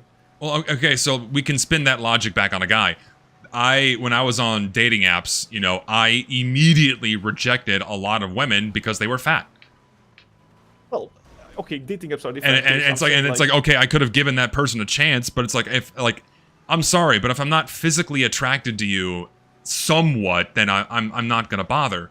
Like, you could be the most amazing person intellectually and emotionally and spiritually, but if you look like a piece of fucking roadkill, I cannot work around that. Some people can, but I can't. Right? And women function the same way. Like, you can come across a guy who's like super fucking nice and ticks off all the boxes and what have you, but if you're not attracted to them, then it's just, it doesn't work, And sometimes first impressions do matter. I'm not saying you should give a chance to people that you clearly can never see yourself be together with. What I'm thinking is that too many people write other people off too early when they clearly, like, how do I say this? So, like, there was an example of this, right, where, for example, the dating, the button, right? I think you've showed this to you before, by the way, but it's like a clearly example of the Tinder mentality, and that's what I'm leading back to it, is that the girl and the guy was getting along really well. They had, very good chemistry. They were both like similar body type. They were very much like fitting for each other. And then the women in the end, when the guy, there was like the notion of them going out again outside of that whole dating thing, the women basically rejected the guy in the last second, and then he asked her why. Then she said, "Oh, there's tons of guys out there, so I don't want to look." Yeah, they're window shopping. They don't want. Yeah, they're window shopping. Because okay, so you also have to think about that fucking game show. It's not real. It's not representative of reality, because in that space, Well, like in that space, because it's set up like a fucking dating app, because they're gonna have the instant gratification of rejecting the guy in front of them immediately, and then going, oh, the next guy is probably gonna be better. Like they're window shopping, and like men do that too. Don't get me wrong, but like in that's not a good example to base reality off of at all. Okay, I'm not basing reality off. I'm just saying that happens sadly in real life as well, where they not to that severity. I don't think. I think people, and again, it's not just women, it's men as well, but like they think that they just look around, like even like my workplace, right? Like if women there would have a choice of like at least 10 men of his or her like demographic of age and you know whatever, right? So it's clearly like there's a lot of options suddenly there, and that it's very easily possible that it happens that she doesn't want to go out with a certain person because there is another more attractive person there at the workplace, and like, you know, why settle for a worse when you can clearly have options for better, right? I think that does happen, even though it's not as often, of course, and like it's like in dating sites and Tinder especially. It's still a problem. That's not a person that's worth being with. If someone if someone's constantly trying to get better and find out the next best and find a better person, stress is always greener. Yeah, then you're not. Then that's not someone that's worth dating to begin with. Like, then they're clearly not in it for the right reasons, in my opinion. That's just like to me. Like, I'm Gary. Yeah, like to me, you'll know when you've come across someone that's worth spending your time with in a romantic sense. Yeah, hopefully. Like, well, I mean, it took me 30 years, so you know, it'll happen. It's just but you are right. In general, things are just harder now because of how people meet each other, and the number of chances you have an opportunity to like meet someone beyond a picture or beyond text, and actually seeing them, seeing how they dress, how they look, their body language, how they compose themselves, how they talk, you know, all that stuff is incredibly important for like forming the idea in your head of like, oh, this is someone that I could see myself dating, or going beyond that, right? So yeah, it's a lot more goes into it, and if you're limited to the people that are in your workplace, like it's not enough. And like and also the world's a lot bigger now, and this is, I think, the greater part of what you're getting at. The world is a lot bigger now. We are exposed to so many more people on a daily basis now than we ever have been. Hundreds of people daily online, right? So the number of options that are available to us has gone up exponentially. And so people now have it in their head of like, I mean, like you said, there are a lot more options out there, which should just kind of be more like a positive thing. Like even now, you know, it's like, don't limit your view to, you know, like, oh, it's over because these few people within my reach are not there. Like, fuck, I had to go international to put it simply. Like, don't limit your options, right? Like, look at it that way. Don't look at it as if though people are spoiled for choice. Look at it as if though you have a lot of options, and like, and it's not the end all. Yeah, but then another thing was that's again, what I'm saying currently is not something I just made up on my own volition. By the way, there is like this talk show that I went, not talk show, it's like a not conference, what do we even call it? I guess it was called like seminar? Hungarian TED Talk. I mean, maybe seminar. Like a seminar? It wasn't really like an institution of teaching or whatever. It was just a girl, an elderly woman who was telling her what do you call this? Not psychological. What is it called? Her stories. Is it called psychiatry or psychology? If it's like experience with people. Psychology? I don't know. Okay, so I think it sounds like a seminar to me. You went to a seminar. Maybe, I don't know, but anyway, so she's basically a psychologist by profession, but she's specializes in like relationships and dating and other shit, right? And she was the one who brought up that like people again gotten way too picky in many ways, where like they don't even give a second thought for somebody that doesn't like immediately fit 100% of their ideal man or woman or whatever. 100%. That happens a lot now, and that's because of our access to information, right? Like we know so much more about somebody, and the internet, right? Like now it's like, oh, this person doesn't have the exact high-paying job, or doesn't have like the exact jawline that I like, or you know, doesn't wear these kinds of shoes, or owns a Rolex. Like very a lot of oftentimes very superficial things too make up that lexicon. Like most people that end up together aren't like the in fully ideal partners for each other in the sense that, like, you know, there's definitely things that you don't like about the other, at least initially, Oh, definitely, but then 100%. you can work it out. Yeah, here's the thing. You're gonna get the right person, and the right person is someone that you can accept both good and bad, benefits and flaws, right? Like like a perfect person does not exist, and it's their flaws that you can also cherish and help elevate them in spite of those flaws, right? That's how you know it's a good person to be with, when you benefit off of each other and lift each other up even despite your own flaws. And like people say, you know, like, hey, you know, you have things that need to be attracted to each, like I mean, how do I word this? Like, the positive aspects of yourself need to balance well, but so do your negative aspects, right? Like, positive traits can balance out certain negative traits can help balance positive traits, and then sometimes certain negatives work together and certain positives work together, right? It's just about finding the right person that, where all the teeth and the gears fit together snugly, and they turn, right? That's the right way to approach it, and I think a lot of people have lost sight of that, where now they're, like, hyper-tuning, looking for only the perfect guy that must have no flaws or barely any flaws or very small ones, or vice versa for dudes looking for a chick with no flaws or no issues, where like, oh, I can't handle a woman with I don't know, as a shopping problem. I don't fucking know, just grasping for some low-hanging fruit here. Women cannot handle a man that still plays video games in his 20s or 30s. Yeah, shit like that. And yeah. But yeah, again, the angle is, you know, you got to find someone that balances with you well.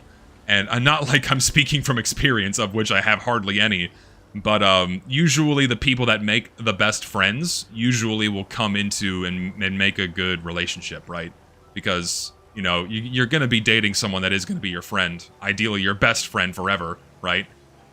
Just of the opposite sex, or of the same sex, if that's of your orientation. No judging. Want to be a woman, Dusty? No judging. No judging. Well, I mean, I've said this before. Like, if you were a chick, dude, we'd be probably married already. But that's just not how the world works. But like my point stands, right? Like my point stands. But like our positives and negatives as individuals work well with each other, and we make good friends. You have to view that as in a relationship as well. The positives and negatives work together well enough where it's like, fuck yeah, I want to be around this person all the time. Yeah, exactly. Somebody described it as like, if you're a person that you know, even if I'm like, you know, together with you in like for days on end, and I not feel tired by the end of it, then you are the right one for me. Basically. Yes. It's a good. And also to that effect, you also have to be able to let them be their own person too, and like, yeah, I must be with you 24/7. You know, it's you know, you gotta let them be their own person too, right? Yeah, it doesn't work these days anymore. No, I mean, some people like that. Some people are into, you know, 24/7 surveillance relationships, where every waking moment is spent spending time with their boyfriend or girlfriend, right? And their whole life becomes about them. That whole song and dance. But, to each their own. Would be hungry in Hungary. To each their own. Oh god, horrible joke. Alright, I'm gonna drop off this last one, and then I'm gonna call it, because I've been going for almost— Oh shit! I looked away. I'm so sorry, Van. Actually, no, I want you to do one more thing before you call it. Okay. How much money do you have? That's the question, I guess. Just shy of $500,000. Perfect, then go and customize that car that you last time lost because of your mistake. Oh yeah, it's probably a smart idea to do that, isn't it? Chill ending to the stream, just you showing chill, off your GTA car making skills. Chill end to the stream, remaking that beautiful car. If I was a woman, I wouldn't be single in my 30s. I don't think so. I think guys would jump on you because like, oh, look at that. How would I look? That's the real question. If nothing about me changed except being a member of the opposite sex, I don't think that would help much. All muscle, mommy. So, all right, let me 6.7. I don't know. What the fuck would it even look like if I was a woman? I don't even want to contemplate that. It would be this. No, I don't even want to view it as that at all. Is that where my Sultan is? I think it's in my garage. It's in your auto shop, I believe. No. I think it's in my auto shop. I don't know. Maybe, I'm pretty sure it is. Well, I'm gonna go find out. Yes. If I was okay, true. If I was still streaming and a YouTuber, yeah, I have a lot of guys throwing themselves at me just because I'm a woman on the internet with a social media presence that puts myself out there, right? And we're talking like if literally nothing changed about my personality and my behavior, yeah, there'd be dudes throwing themselves at me if I was a woman. Let's be real. But I'm a dude, so it didn't work out that way. Yep. Not that I'm complaining. I'm good now, but the world has given me a nugget of hope. Yes. All right, to the garage.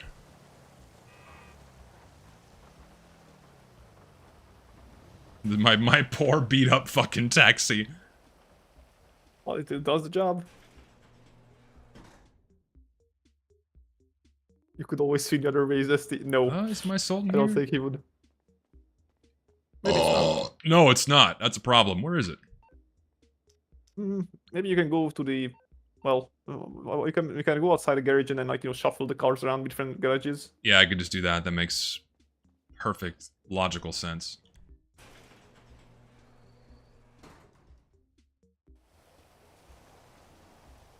Only if you're in a community of complete autistic male-dominated niche like War Thunder or Hearts of Iron. True.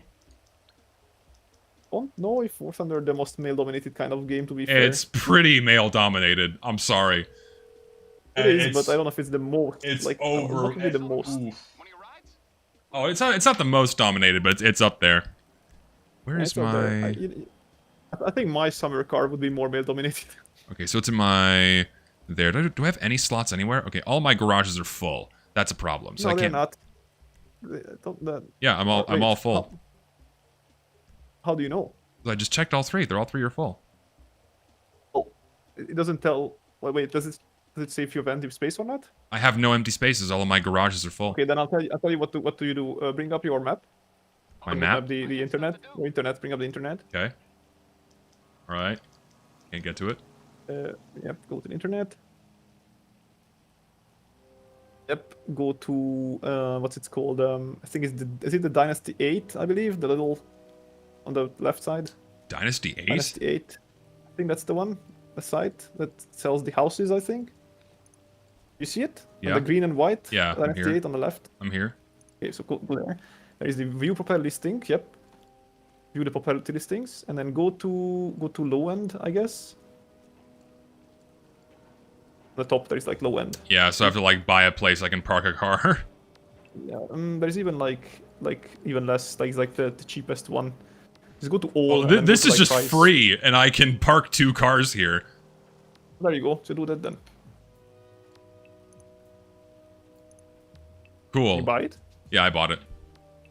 Okay. So then put one of your cars there, and then put your Sultan inside the thing. Yep. Wait, you already own a property. Purchasing this one will. No, just go to the empty one. No, empty. Go back. Oh, I'm stupid. Sorry. What? I'm good. All right, so we did it. Okay. Okay, there you go. And then now you Property can put the car- purchase. Now I can move cars there. Okay. Yes. So move a car from the auto shop to there, and then call your Sultan into your auto shop, and then you can customize it here. Vehicle organization. All right, let's move one out of you. Let's move my fucking. What am I never gonna use? I guess this. Then. I guess the Yes. Now we need to move my Sultan to the auto shop. unit. Yeah. There we go. Done.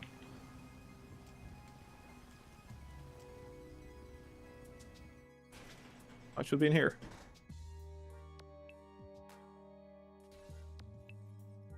There she is.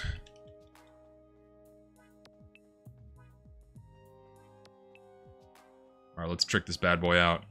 Half a million should be enough to kit it out fully. So I really liked how it looked before, so I might just do that again, but let's see. Yeah, just try to copy it again. Armor.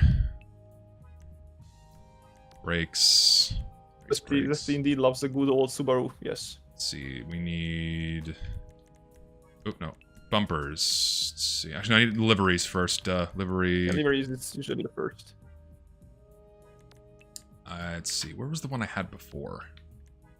It was the yellow one, I believe. The classic Subaru. Ah, yeah, this one. rally It was racing this livery. one. Karen Performance. Yep. Oh. Yeah, put that back. Okay, good with that. Now we need... Let me get all the other Color? So let's do... Yeah, color. Respray. Respray, use primary color. It was the Sea metallic... green, or was it It was was some. it It was the- some kind of green. It was gasoline green or sea green? I Yeah, forgot which. gasoline green. Yep, gasoline green. Yep, this is a good color combo. Fucking love that. Yeah. All right, that looks nice. Then we need. Now let's go to the bodywork. Bumpers, front bumpers. For secondary, you could choose the yellow so it matches the livery. Good idea. Like the. Let's see, we want. I forgot which one I had before. I like the Oh, you don't touring need to- bumper. You just get more of the yellow, so I'm gonna go with that. Touring bumper, rear bumper. That matches the height pretty well, so let's go with drift bumper. We need engine tuning, max that out. This is just the shit that I don't care about. Exhaust. We want the twin exhausts, please. Oh, I only get one. Whatever. Chrome. Not big bore. Performance. Chrome track. Good. Keep it small. Headlight covers. We want yellow. So it's yellow. Headlights in general. We want the secondary housing, which is currently the yellow. Very nice. Hood. We don't like hood catches. It's yellow though? Yeah, secondary right now is yellow, just because that matches the color. I wanted... I don't remember which vent I had. I think it was the... I think it was this one. Well, you haven't changed the secondary color to yellow yet, by the way. It's still black. I'm pretty sure it's yellow right now. No, Let's the see. secondary color is not yellow. You sure? You did not change the secondary color. It's still black. You should have to change it to yellow. Go to respray, go to secondary color, and change it to yellow. You Oh want it yeah, to I'm be stupid. The, Okay, yeah, yellow, yellow, race- yellow, yellow. Was it race yellow? race yellow, I believe, is the same color that you have. Yeah, there we go. That looks sick. Race yellow, good. Trim. I know I have a Here's the yellow. inside. You can have race yellow there as well. Oh, we'll do green on the inside. Green interior. Sure. Let's see. Now the roof. Stock. Let's see. Just back up to here. Plate. We want yellow on black. Probably the best match. Roof accessories.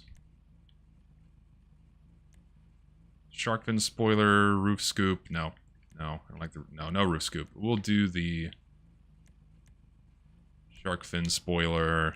Skirts. I don't think I had a skirt on this. Yeah, Yeah, because oh no, this one doesn't fuck up the livery too bad. So we'll Yeah. do GT skirts. Sunstrip. I liked the primary. Looks good. Spoiler. We need.